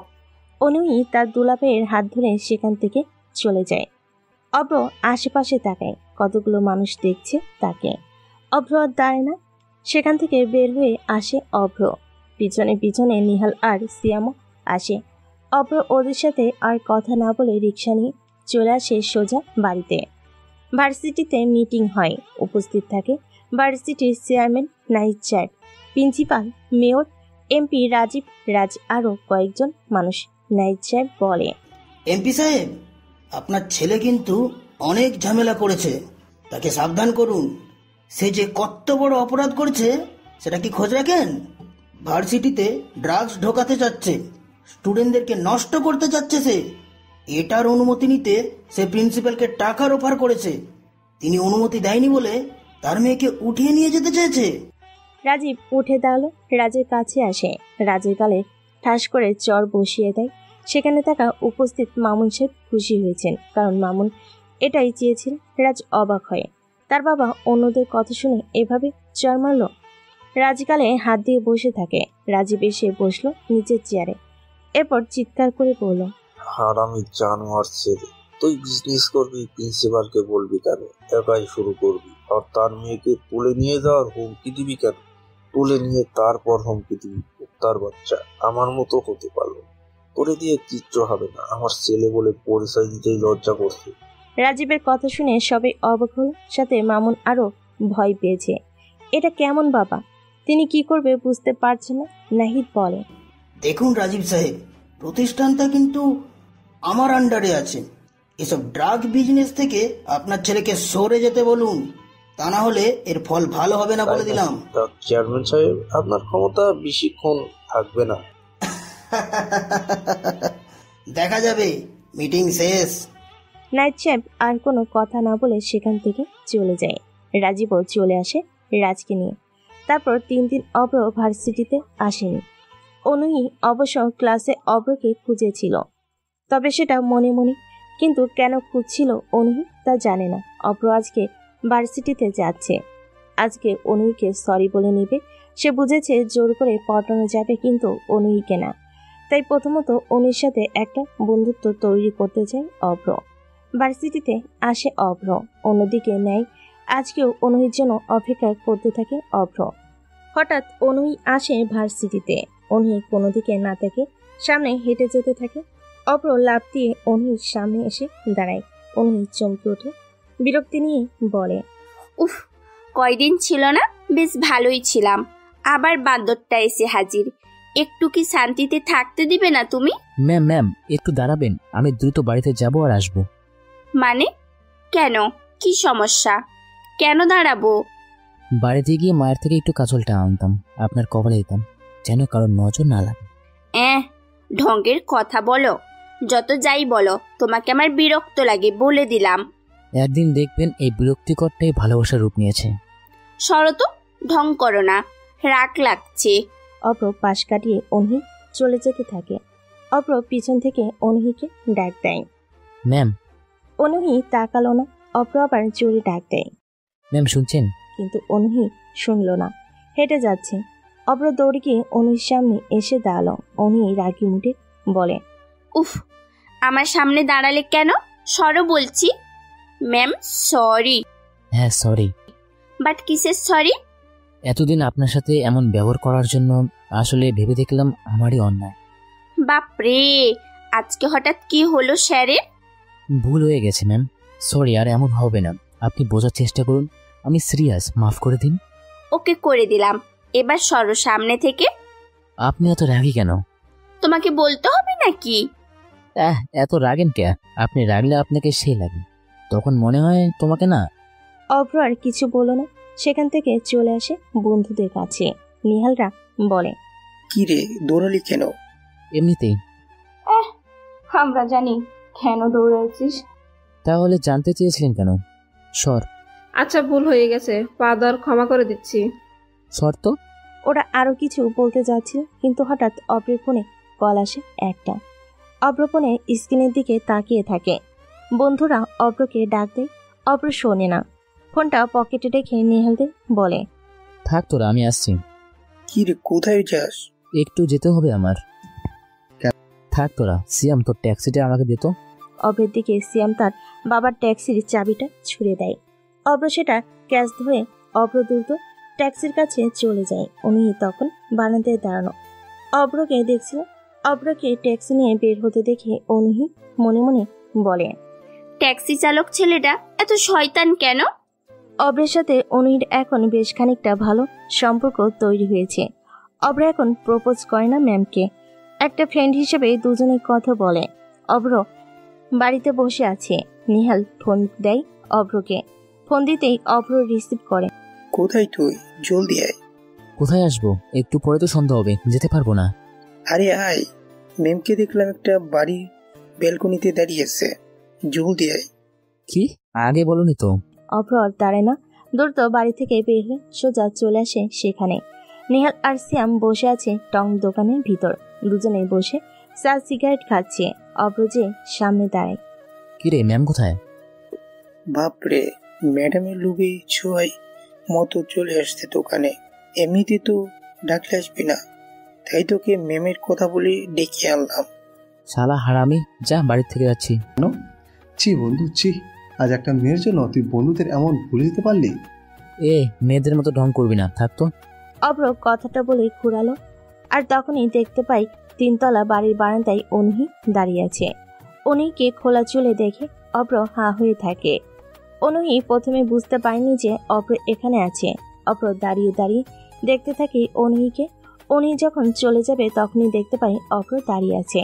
অভ্রকে দেখে অনুহি ভিতরে চলে যায়। অভ্র বলে, এটা কি হলো? ও চলে গেল কেন? কি জানি। এটা কার বাসা? জানি না রে। সন্ধ্যা রাত অব্দি অভ্র সেই বাড়ির সামনেই বসে থাকে। অনুই অবশ্য আরো একবার এসেছিল। অভ্রকে দেখে চলে যায়। কালকে শনিবার, ভার্সিটি অফ, এজন্য অভ্র কালকেও এখানে সারাদিন আসার প্ল্যান করে। তারপর পরের দিন অভ্র অনুহির বাড়ির সামনে আসলো। অনুহিকে গেটের সামনে দাঁড়িয়ে থাকতে দেখে অভ্র সাইকেল চালিয়ে অনুহির দিকে এগিয়ে যেতে থাকে। তখনই সেদিনের সে ছেলেটা এসে অনুহির হাত ধরল। অভ্র থেমে যায়। অনুহি তাকায় অভ্রের দিকে। অভ্র তাকিয়ে আছে অনুহির হাতের দিকে। সে আর এগোয় না, সাইকেল ঘুরিয়ে চলে আসে সেখান থেকে। অভ্রের অনেক রাগ হয়। প্রিয় মানুষকে পৃথিবীর যেই স্পর্শ করুক না কেন, প্রিয় মানুষের সামনে এমন করে রাগ হবে। অভ্র আর সামনে আসে না অনুহির। নিহালদের অভ্র ফোন করে। সেই 2 দিন ভার্সিটিতে যাবে না বলে দেয়, কিন্তু নিহালদের একটা কাজ দেয়, আর সেটা হলো পুরো ভার্সিটি মাদক থেকে দূরে রাখার স্লোগান নিয়ে পোস্টার টাঙাতে বলে। একটা সবার আয়োজনও করে, যেটা 2 দিন পর অনুষ্ঠিত হবে ভার্সিটিতে। নেহালরা যেন সব রকমের প্রচারণা চালিয়ে যায়। অভ্রের কথা মতো নেহালরা সবাই ঠিকঠাক মতো কাজ করেছে। আজকে সব টিচার স্টুডেন্টরা বসে আছে। বিরাট বড় একটা সেমিনারের আয়োজন করা হয়েছে, কিন্তু অভ্রের কোনো খোঁজ নেই। অভ্র সিয়ামের ট্যাক্সি নিয়ে ভার্সিটিতে প্রবেশ করলো। রাজ্যের লোকেরাও সেখানে আছে, কিন্তু ভার্সিটির সিনিয়র স্টুডেন্টরা মিলে এই সেমিনারের আয়োজন করেছে, তাই ওরা চুপচাপ দাঁড়িয়ে দেখছে। অভ্রের জন্য সবাই অপেক্ষা করছে। সব মিলিয়ে 500 জন মানুষ এই সেমিনারে উপস্থিত হয়েছে। টিচাররাও আছে, সাথে আছে ভার্সিটির চেয়ারম্যান নাহিদ সাহেবও। সবাইকে ইনভাইট করা হয়েছে, কিন্তু নিহালদের নেতা মানে অভ্রের কোনো পাত্তাই ছিল না। তবে অভ্র মাত্র আসলো ভার্সিটিতে, নিহাল তখনই মাইকে ঘোষণা করে দেয়, বন্ধুগণ, আজকে আমরা যে সেমিনার আয়োজন করেছি তার প্রধান কারণ হলো মাদককে না বলা, নেশাগত দ্রব্য থেকে নিজেকে বাঁচান, দেশকে বাঁচান। এই লক্ষ্য আমরা যে সেমিনার অনুষ্ঠিত করেছি তার পেছনে একজনের হাত আছে। সে হলো সবার প্রিয় অভ্র আহমেদ। সে এই মাত্র এসেছে। তার বক্তব্য শুনতে আজকে এখানে সবার উপস্থিত সিয়াম অভ্রকে নিয়ে আসে। সিয়াম বলে, এত দেরি হলো কেন? কাজ ছিল রে, টিচাররা তোকে খুঁজছে, নাহিদ সাহেবও খুঁজছে, জলদি চল। অভ্র দ্রুত হেঁটে স্টেজে আসলো। সামনের সারিতে টিচার আর গেস্টরা বসে আছে। অভ্র সবাইকে সালাম দেয়। মাইক্রোফোনের সামনে এসে সবার দিকে একবার তাকালো। অনুহি তাকিয়ে আছে অভ্রের দিকে। অভ্র বলে, ঢাকা ভার্সিটি হলো প্রত্যেকটা স্টুডেন্টের স্বপ্নের জায়গা। এখানে সব কিছু চলে, রাজনীতি থেকে শুরু করে ছিনতাই। তবে সবগুলো গোপন থেকে পড়ে ভার্সিটি সুন্দর। কিন্তু আজকে আর একটা বিষয় নিয়ে আলোচনা করার জন্য আপনাদের সবাইকে ইনভাইট করা হয়েছে, আর তা হলো ড্রাগস। ভার্সিটি হলো পড়াশোনার জায়গা, এটাকে বলে পবিত্র জায়গা। এই জায়গাতে আমাদের সুন্দর রাখা দরকার। পড়াশোনা নিয়ে রাজনীতি করতে আসিনি, তবে আজকের থেকে এখানে ড্রাগস বা স্মোকিং করা নিষিদ্ধ। কেউ যদি পাবলিক প্লেসে স্মোকিং বা ড্রাগস সেবন করে তবে তাকে 20,000 টাকা জরিমানা ও ভার্সিটির মাঠে কান ধরে দাঁড়িয়ে রাখতে হবে। আর সবাইকে বলা হবে জুতা দিয়ে একটি করে থাপ্পড় মারতে।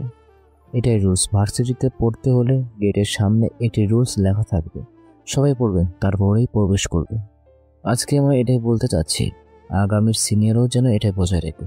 যদি বলে মগের মূল্য নাকি যা ইচ্ছা ভার্সিটিতে করব, আমরা বলার কে? আসলে আপনি ভুল ভাবছেন। কেউ একজন এমনভাবে খারাপ কাজ করলে তার জন্য কি অপেক্ষা করছেন সে নিজেই জানে। রুলস করে গেলাম, আপনাদের দ্বিধামত গ্রহণ করার জন্য আসিনি, বরং আপনাদের জানানোর জন্য এসেছি। এরপর দেখতে চাই কে আমাদের এই রুলসের বিপক্ষে কথা বলে। কার কাছে বিচার দেবেন সেটা ইচ্ছা করলে করতে পারেন। কোন নেতাকে ডাকবেন কোনো সমস্যা নেই। আর খুব শীঘ্রই সিসিটিভি ক্যামেরা লাগানো হবে ভার্সিটিতে, আর এটা আপনাদের টাকাতেই করা হবে। সবার কাছ থেকে চাঁদা তুলে সিসিটিভি ক্যামেরা বসানো হবে সব জায়গাতে। আশা করে বুঝতে পেরেছেন। নিহাল সবাইকে নাস্তা করিয়ে বিদায় দিয়ে দেয়। অভ্র তার বক্তব্য শেষ করে স্টেজ থেকে নামে সে। অনেক সাংবাদিকও এসেছে, কারণ এটা ঢাকা ভার্সিটি। এমন একটা সেমিনার হলে সবাই আসবেই। সাংবাদিকদেরও সবকিছু বুঝিয়ে বলেছে অভ্র। পুরো ভার্সিটিতে অভ্র এখন অঘোষিত নেতা হয়ে গেল, ছাত্রলীগ নেতা। রাজ্য থেকে অভ্র যেন বিরাট ফেমাস হয়ে গেছে। রাজের কাছে আসে সাকিব। ওই মালটা কে রে?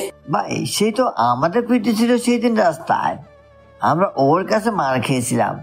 তাকে থামাও ভাই, না হলে সে না সাইডে স্টুডেন্টরা সবাই ওকে ছাত্রনেতা হিসেবে মেনে নেবে। কিন্তু মালটার উপরে নজর রাখতো, ওরে পুরো খেয়ে দিব।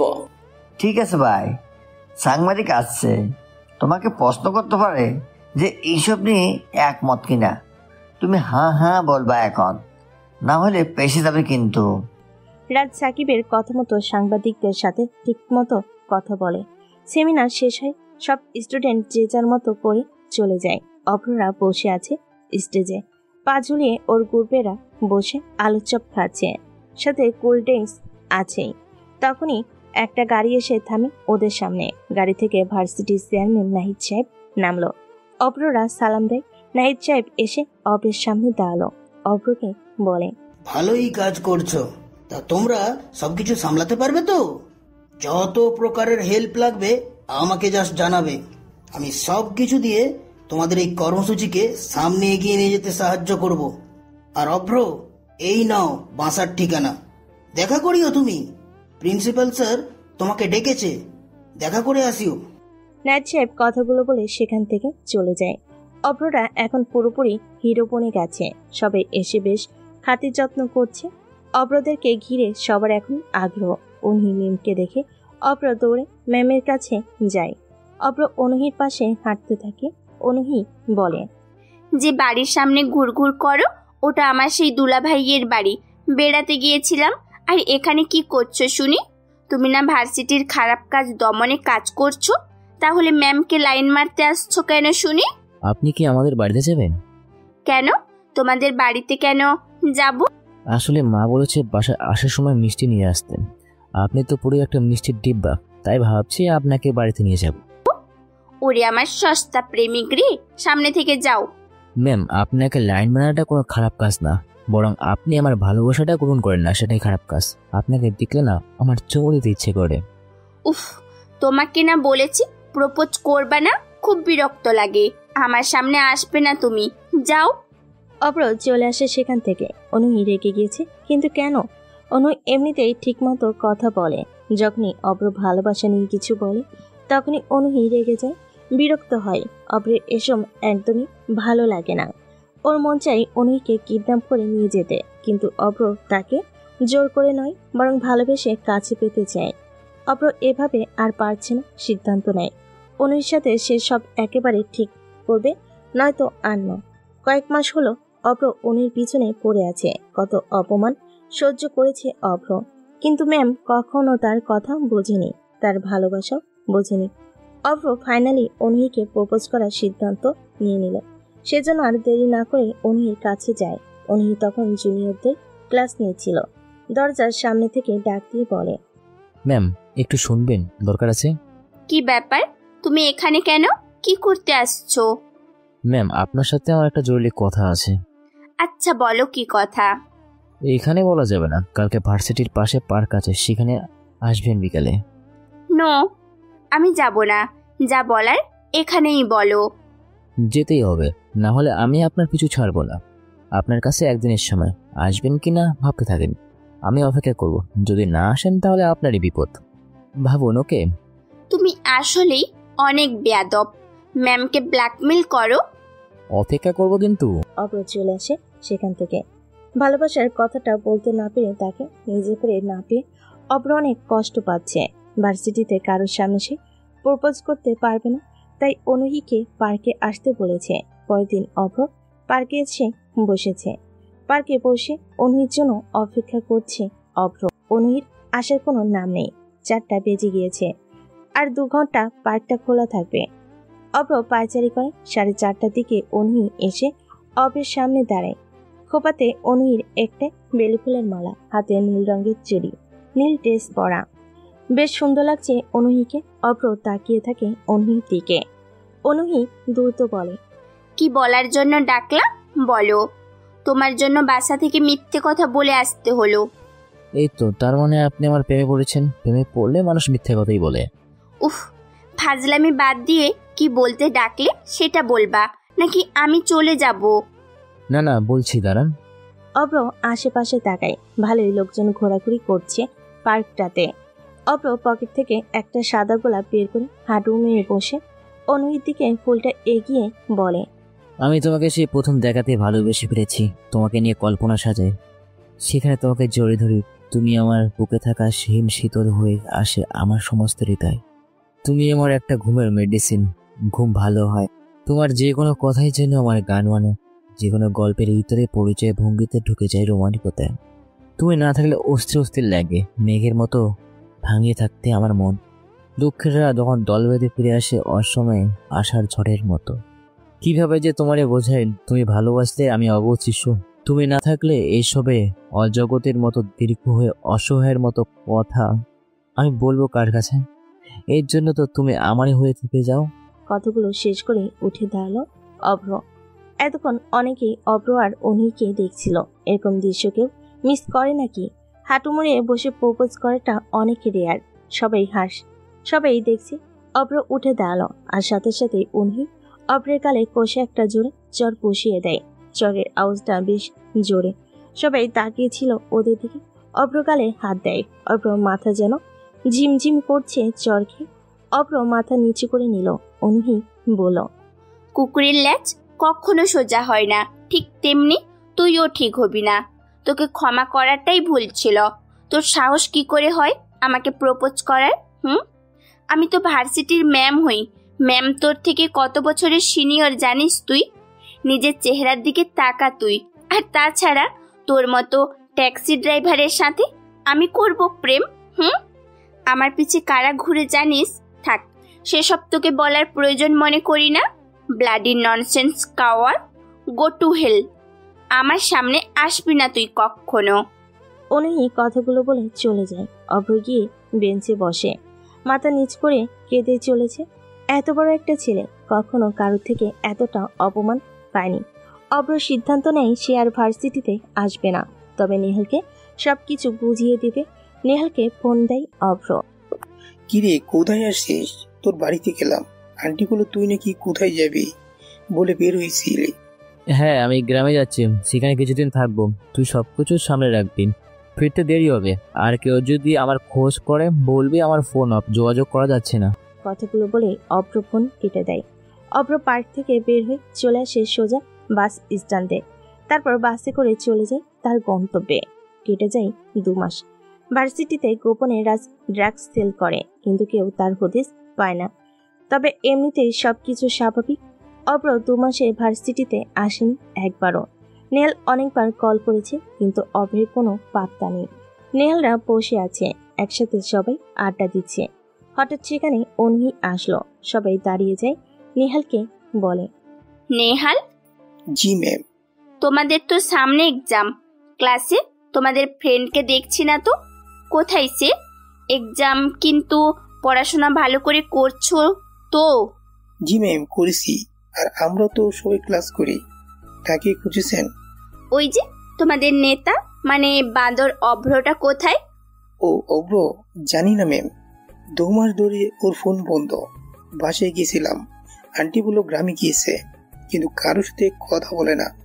এতদিন ভার্সিটিতে আসছে না, এই ছেলের পড়াশোনা করতে কে বলে? অনুহি আর কিছু না বলে সেখান থেকে চলে যায়। খুব মন খারাপ হচ্ছে অনুহি। অভ্রকে অনেক বাজে কথা শুনিয়েছিল। অনুহি অনেক কিছু নোটিশ করেছে। ভার্সিটিতে আসলেই অভ্র দৌড়ে আসতো সামনে। এখন অনুহি সেটা মনে করে। আশেপাশে তাকায় অনুহি রোজ, কিন্তু কেউ এসে সামনে দাঁড়িয়ে কিছু বলে না। দীর্ঘশ্বাস ছাড়ে অনুহি। আবার ক্লাসে এসে সেকেন্ড বেঞ্চের দিকে তাকায়। এই ছেলে অনুহির মাথা খারাপ করে দিয়েছে। ক্লাসও পায় না, ভার্সিটিতে আসে না। কখনো কখনো রিক্সাতে গেলে পিছু পিছু আসতো অভ্র, সেসবও এখন আর হয় না। কোথাও দেখলে ছুটে এসে উদ্ভট কথা বলতো অভ্র, সেসবও হয় না এখন। অনুহি অভ্রকে খুঁজেছে, তার নিজের না চাও সত্ত্বেও অন্যদেরকে না বুঝতে দিল নিজের আচরণগুলো সেটাই বলে। আজকে তো নেহালদের ইনডিরেক্ট জিজ্ঞাসা করে ফেলেছে অভ্রের কথা। ধুর, নাম্বারটা নেওয়া দরকার ছিল। ক্লাস শেষে ভার্সিটি শেষ করে সবাই যখন চলে যেতে থাকে, তখন অনুহি নেহালকে ডাক দেয়। নেহাল একাই যায় অনুহির কাছে। অনুহি নেহালকে দূরে নিয়ে যায়, আশেপাশে তাকিয়ে কেউ দেখছে কিনা। অনুহি বলে, নেহাল প্লিজ, কাউকে কিছু বলবা না, এমনি অভ্রকেও বলবা না, প্রমিস করো। আচ্ছা বলবো না। আগে প্রমিস করো বলছি। আচ্ছা প্রমিস, বলেন এবার। আসলে অভ্রের নাম্বারটা দাও তো প্লিজ। কিন্তু ওর নাম্বার তো অফ। তবুও দাও। আচ্ছা নিন। অনুহি অভ্রের নাম্বার দিয়ে সোজা চলে আসে। তারপর বেশ কিছুদিন হলো অনুহি অভ্রকে খুঁজছে, কিন্তু অভ্রের কোনো পাত্তাও নেই। সেকেন্ড টার্ম পরীক্ষাও চলে আসে, কিন্তু অভ্রের কোনো খোঁজ নেই। পরীক্ষাও শেষ হয়, অভ্র ভার্সিটিতে আসেনি। অনুহি অনেকবার কল করেছে অভ্রের নাম্বারে, কিন্তু অনুহি প্রতিবারে অভ্রের নাম্বার বন্ধ পেয়েছে। নেহালকে অভ্রদের বাড়িতে পাঠিয়েছে অভ্র এসেছে কিনা খোঁজ নিতে, কিন্তু অভ্র আসেনি। অভ্র এসেছে আজ 2 দিন হলো। নেহালদের সাথে কথা বলে নতুন নাম্বারটাও দিয়ে আসে নেহালকে। অনুহিকে কথা দেওয়ার কারণে নেহাল অভ্রকে কিছুই বলতে পারে না। অভ্র অবশ্য কিছু জানতেও চায়নি। নতুন নাম্বার কাউকে না দেওয়ার জন্য নেহালকে প্রমিস করায়। এভাবে আরো 2 দিন কেটে যায়। অনুহি বিকেলে তার রুমে বসে আছে, অভ্রকে কল করছে। হঠাৎ অনুহির মা রাহিলা রুমে আসে। অনুহি বলে, রাহিলা বেগম রুম থেকে চলে যায়। অনুহি কেঁদে ফেলেছে, কিন্তু ওর যে কিছু করার নেই। অনুহি কাঁদলেও আফসোস ছাড়া কিছু করতে পারবে না। অনুহি অভ্রের উপর প্রচন্ড রাগ জমে অনুহি। সে এমনটা হবে ভেবে কখনো কোনো ছেলের সাথে জয়নি, কিন্তু এখন সেটা পসিবল না। অভ্রের প্রতি রাগ করে সে বিয়েতে রাজি হয়ে যায়। অভ্র ঘুমাচ্ছে, স্বপ্ন দেখছে অনুহিকে নিয়ে। অনুহি বলছে, এই একদম কাছে আসবে না বলে দিলাম। কোথায় যাবা সুন্দরী? আজকে তুমি আমার বর্ষিতে ধরা পড়েছ। যতই লাফাও তুমি আমার থেকে পালাতে পারবে না। একদম কাছে আসবে না, ভালো হবে না কিন্তু। ছাড়ো ছাড়ো, চুমু দিবা না বলে দিলাম। অভ্র অনুহিকে চুমু দিতে যাবে, তখনই বাস্তবে অভ্রের ফোন বেজে ওঠে। রিংটোনের শব্দে অভ্রের মেজাজ পুরো বিগড়ে যায়। কি সুন্দর একটা স্বপ্ন দেখছিল সে, কিন্তু এই ফোন কলে ঘুমটাই ভেঙে গেছে। অভ্র বিরক্তি নিয়ে ফোনটা হাতে নিল। এই ফোন কলের জন্য অনুহিকে চুমু খেতে পারল না, ফোন দেওয়ার সময় আর পেল না। বিরক্তি নিয়ে ফোন রিসিভ করলো অভ্র। ঘুমু ঘুমু চোখে রিসিভ করেই বলে, কোন হালায় রে সাত সকালে ফোন দিছে? তোর 14 গোষ্ঠীর ষষ্ঠী। রাখ শালা, ঘুমাবো আমি। সকাল সকাল ফোন যদি দিয়ে বিরক্ত করিস না, তোর খবর আছে বলে দিলাম। অভ্র চমকে ফোনের স্ক্রিনের দিকে তাকায়। হাই, এটা তো ওর বড় ভাই অয়ন। অয়নকে এতক্ষণ গালি দিয়েছে অভ্র। অয়নকে বলে, মানে ভাইয়া তুমি এত সকালে? এই না এমন করো না, আমি উঠছি। কি করতে হবে বলো না, আসছে। অয়ন ফোন কেটে দেয়। অভ্র বিরক্ত হয়ে জোরে শ্বাস নিল। আরে ধুর, অভ্রের কোনো কিছুই ভালো লাগে না। চুলদারি কিছুটা বড় হয়ে গেছে, কাটতেও ভালো লাগে না অভ্রের। অভ্র দ্রুত গোসল করে ফেল। কিছু খেতে ইচ্ছে করছে না ওর, একটু হাঁটাহাঁটি করতে হবে। একটা কফি বানিয়ে সাদে উঠল অভ্র। ঝিরঝিরে বৃষ্টি পড়ছে। কফির মাকে চুমুক দিতে দিতে অনুহির কথা ভাবতে থাকে। অনুহিকে দেখতে ইচ্ছে করছে বেশ, কিন্তু অনুহির সামনে ও আর যাবে না। হঠাৎ আবার ওর ভাইয়ের ফোন। হ্যাঁ, রেডি হচ্ছ ভাইয়া? অভ্র ফোন কেটে দিয়ে নিচে চলে আসে। ডাক সবুজ কালারের একটা পাঞ্জাবি পরে বাইক নিয়ে বের হলো অভ্র, কিন্তু কোথায় যাবে অভ্র জানে না। সকালে বাড়ি থেকে যখন সবাই বের হচ্ছিল তখন ভাবি বলেছিল, মায়ের বান্ধবীর বাসায় যাব, তুমি জলদি এসো, সবার দাওয়াত আছে। কিন্তু অভ্র তো চিনে না। অয়নকে ফোন দেয় অভ্র। অয়নের থেকে লোকেশন নিয়ে সেদিকে চলে যায়। বাইক চালিয়ে প্রায় 30 মিনিট পর সে লোকেশনে দেওয়া বাড়ির সামনে এসে থামল অভ্র। বিয়ে বাড়ি এটা, কিন্তু কোনো মিউজিক নেই কেন? লোকজনের তো কোনো আনাগোনা দেখা যাচ্ছে না, খালি ফুল দিয়ে গেট সাজানো আছে। অভ্র প্রবেশ করলো বাড়িতে। অভ্র ভিতরে প্রবেশ করে তো আরো অবাক হলো, এটা বিয়ে বাড়ি না মরা বাড়ি? কোনো শব্দ নেই, কারোর হই হুল্লোড় নেই। সে হাঁটতে হাঁটতে আরো ভিতরে আসলো। মানুষজন দেখা যাচ্ছে, কিন্তু সবার চেহারা কেমন একটা চাপা, মন খারাপ লেগে আছে। অভ্র সবার মুখের দিকে তাকাচ্ছে, ওর পরিচিত কাউকে দেখতে পাচ্ছে না। একবার ভাবলো সে ভুল বাড়িতে হয়তো ঢুকে পড়েছে। সবাই মন খারাপ করে বসে আছে। অভ্র বুঝতে পারছে না কি হয়েছে। হঠাৎ বাড়ির এক কোণায় অয়ন, ভাবি, অভ্রের মা আর বাবা আশরাফ চৌধুরী বসে আছে। অভ্র দ্রুত তাদের কাছে আসলো। সবাই বেশ গম্ভীরভাবে বসে আছে। কি হয়েছে অভ্র আগে বোঝার চেষ্টা করে, কিন্তু কিছুই বুঝতে পারে না। তবে ওনাদের সামনে বলে, কি ব্যাপার, এটা বিয়ে বাড়ি না মরা বাড়ি? সবার মুখ এমন হয়ে আছে কেন? বলছি, বউ কি কবুল বলতে গিয়ে স্ট্রোক করেছে, নাকি বর আসতে গিয়ে রাস্তায় অ্যাক্সিডেন্ট করে মারা গেছে? অভ্রের কথা শুনে ওর মা কণা বেগম রাগি চোখে তাকায়। অভ্র ভয়ে চুপ হয়ে গেল। কণা বেগম কিছু না বলেই বাসার ভিতরে চলে গেল। অভ্র আবারও বোকার মতো মানুষের দিকে তাকিয়েছে। অনায়াসে অভ্রের কাছে অয়নকে বলে, ভাইয়া কি হয়েছে? কেউ কি মরেছে? ইস, কেন যে দুপুরে বাসার থেকে না খেয়ে বের হলাম। ভাবি কিছু রান্না করে রাখলে ভালো হতো। ওহ, কি দুঃখ, সব শেষ। আমি ভেবেছিলাম ভালো মন্দ খাবো আরামে বসে বসে, সেটা আর হলো না। আর তোমরা আমাকে যে ফোন করেছিলে তখন তো বলতে পারতে যে বিয়ে হবে না, তাহলে আমি আসতাম না। খালি খালি আমাকে এখানে ডাকলে। মাঝে মাঝে কি করে না বুঝি না। বিয়ে যখন হবে না তখন আমি যাই, তোমরা থাকো। অভ্র কথাটা বলে সামনে পা বাড়ায়। ঠিক তখনই পিছন থেকে অভ্র দ্রুত পিছনে ঘুরে বাড়িতে উপস্থিত থাকা মানুষজন কণা বেগমের দিকে তাকালো। সবার থেকে অভ্র কৌতূহলী হয়ে প্রশ্ন করে, বাহ, ভালো তো, যাক বিয়েটা অন্তত খেতে পারছি। কাচ্চি যেন কম না পড়ে। তা মা, বর কি ফিরে এসেছে? না তো ওই ছেলে না আসলে তাই কি, বিয়ে তো হবেই। আর সেটা হবে আমার ছোট ছেলে অভ্রের সাথে। আমার বান্ধবীর সাথে কথা বলেছি, ভাইও সিদ্ধান্ত দিয়েছে বিয়ে হবেই এই আসরে। অভ্র, তোর সাথে কনের বিয়ে। কণা বেগমের কথা শুনে অয়ন, তানিয়া, আশরাফ চৌধুরী কণা বেগমের দিকে অবাক হয়ে তাকিয়ে আছে। অভ্র অনুহি ছাড়া কিভাবে বিয়ে করবে? আস্তে গলায় বলল। মা তুমি কি বলছো? পাগল? হ্যাঁ আমি ঠিক বলছি, পাগল হইনি। মেয়ে ভালো আমি জানি, আমার বান্ধবীর মেয়ে অনেক লক্ষ্মী মেয়ে, আর অভ্র তো বিয়ের বয়স পার করে দিচ্ছে। বিয়ে এখনই এখানে আর এই মেয়ের সাথেই হবে। মা আমি এই বিয়ে করব না। দেখ অভ্র, আমি তোর মা, মা কখনো সন্তানের খারাপ চায় না। মায়ের আদেশ অমান্য করবি তুই? এই বিয়ে তোকে করতেই হবে, না হলে আমার বান্ধবীর পরিবারের সম্মান কোথায় যাবে? এখনই ভিআইপি গেস্টরা আসা শুরু করবে, মেয়েটাকে সবাই নানান কথা বলবে। এটা আমি বেঁচে থাকতে কখনো হতে দেব না। বিয়ে করবি নাকি আমাকে মা ডাকা বন্ধ করবি? এবার একটু ভাব তুই। কিন্তু মা তাই বলে তুমি আমাকে বলির পাঠা বানাবে? মা আমি এই বিয়ে করব না।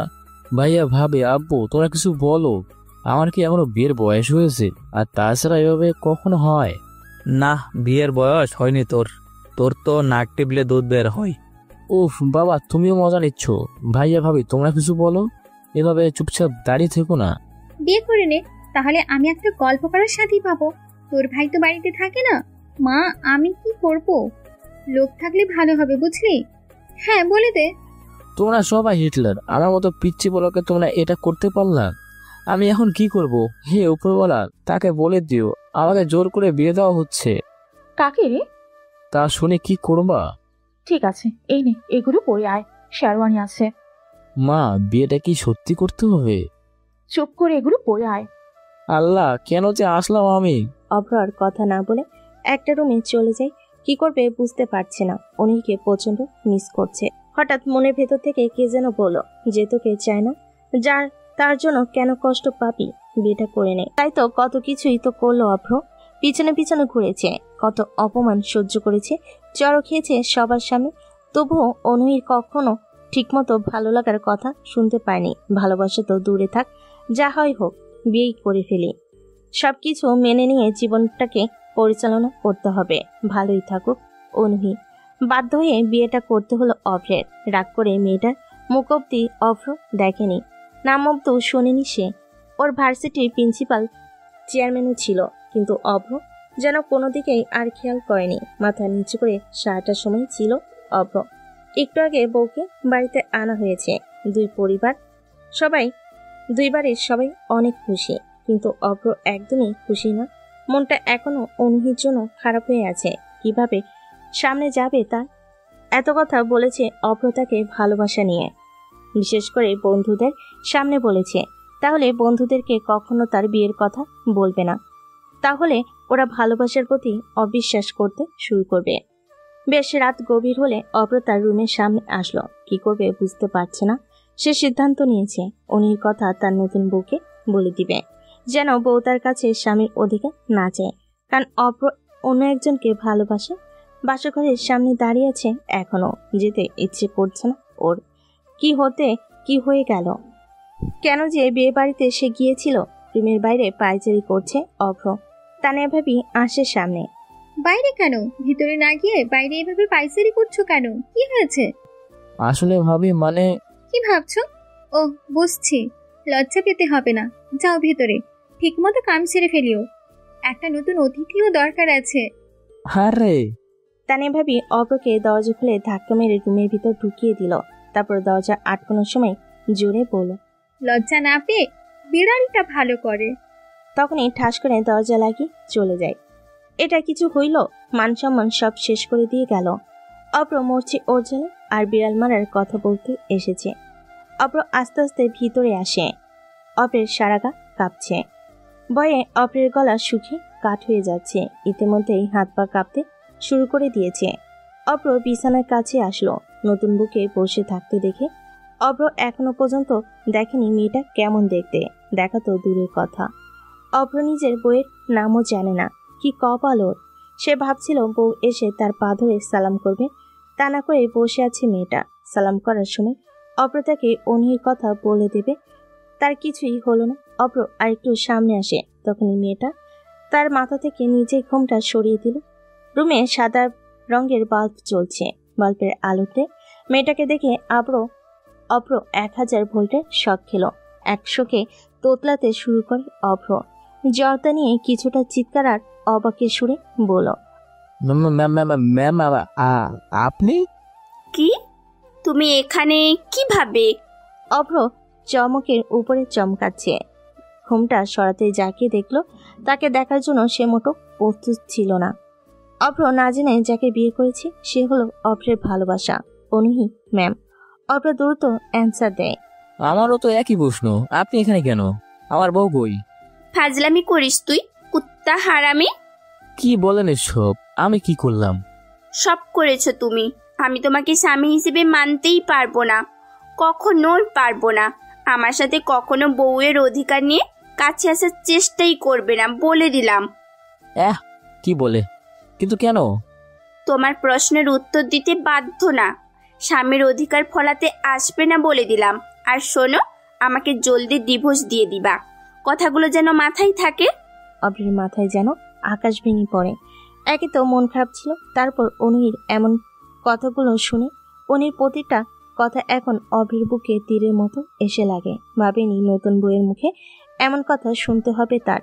যদিও সে নিজ থেকে অনুর কথা বলতে যাচ্ছিল। অভ্রের খুব কষ্ট হচ্ছে। এক মুহূর্তের জন্যই ভেবে নিয়েছিল ভুল হোক, তার প্রিয় মানুষটাকে সে পেয়ে গেছে, কিন্তু এখন এই পাওয়াটাই যেন ওর জন্য কাল হয়ে দাঁড়িয়েছে। অভ্র অনুহির থেকে এমন কিছু শুনবে ভাবতে পারেনি।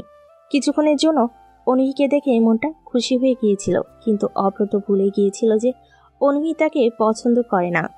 যতই বউ হোক না কেন, যে মেয়ে কখনো পছন্দ করে না তার কাছ থেকে সবসময় অপমান অবহেলা পেতেই হবে। অভ্রের চোখ দিয়ে নোনা পানি ঝরতে শুরু করেছে, কিন্তু অনেক কষ্ট করে অভ্র আটকে রাখে। অনুহি চুপচাপ বসে আছে, অভ্রের দিকে তাকাচ্ছে না। অভ্র নিজেকে সামলে নিয়ে শব্দ করে হেসে বলে,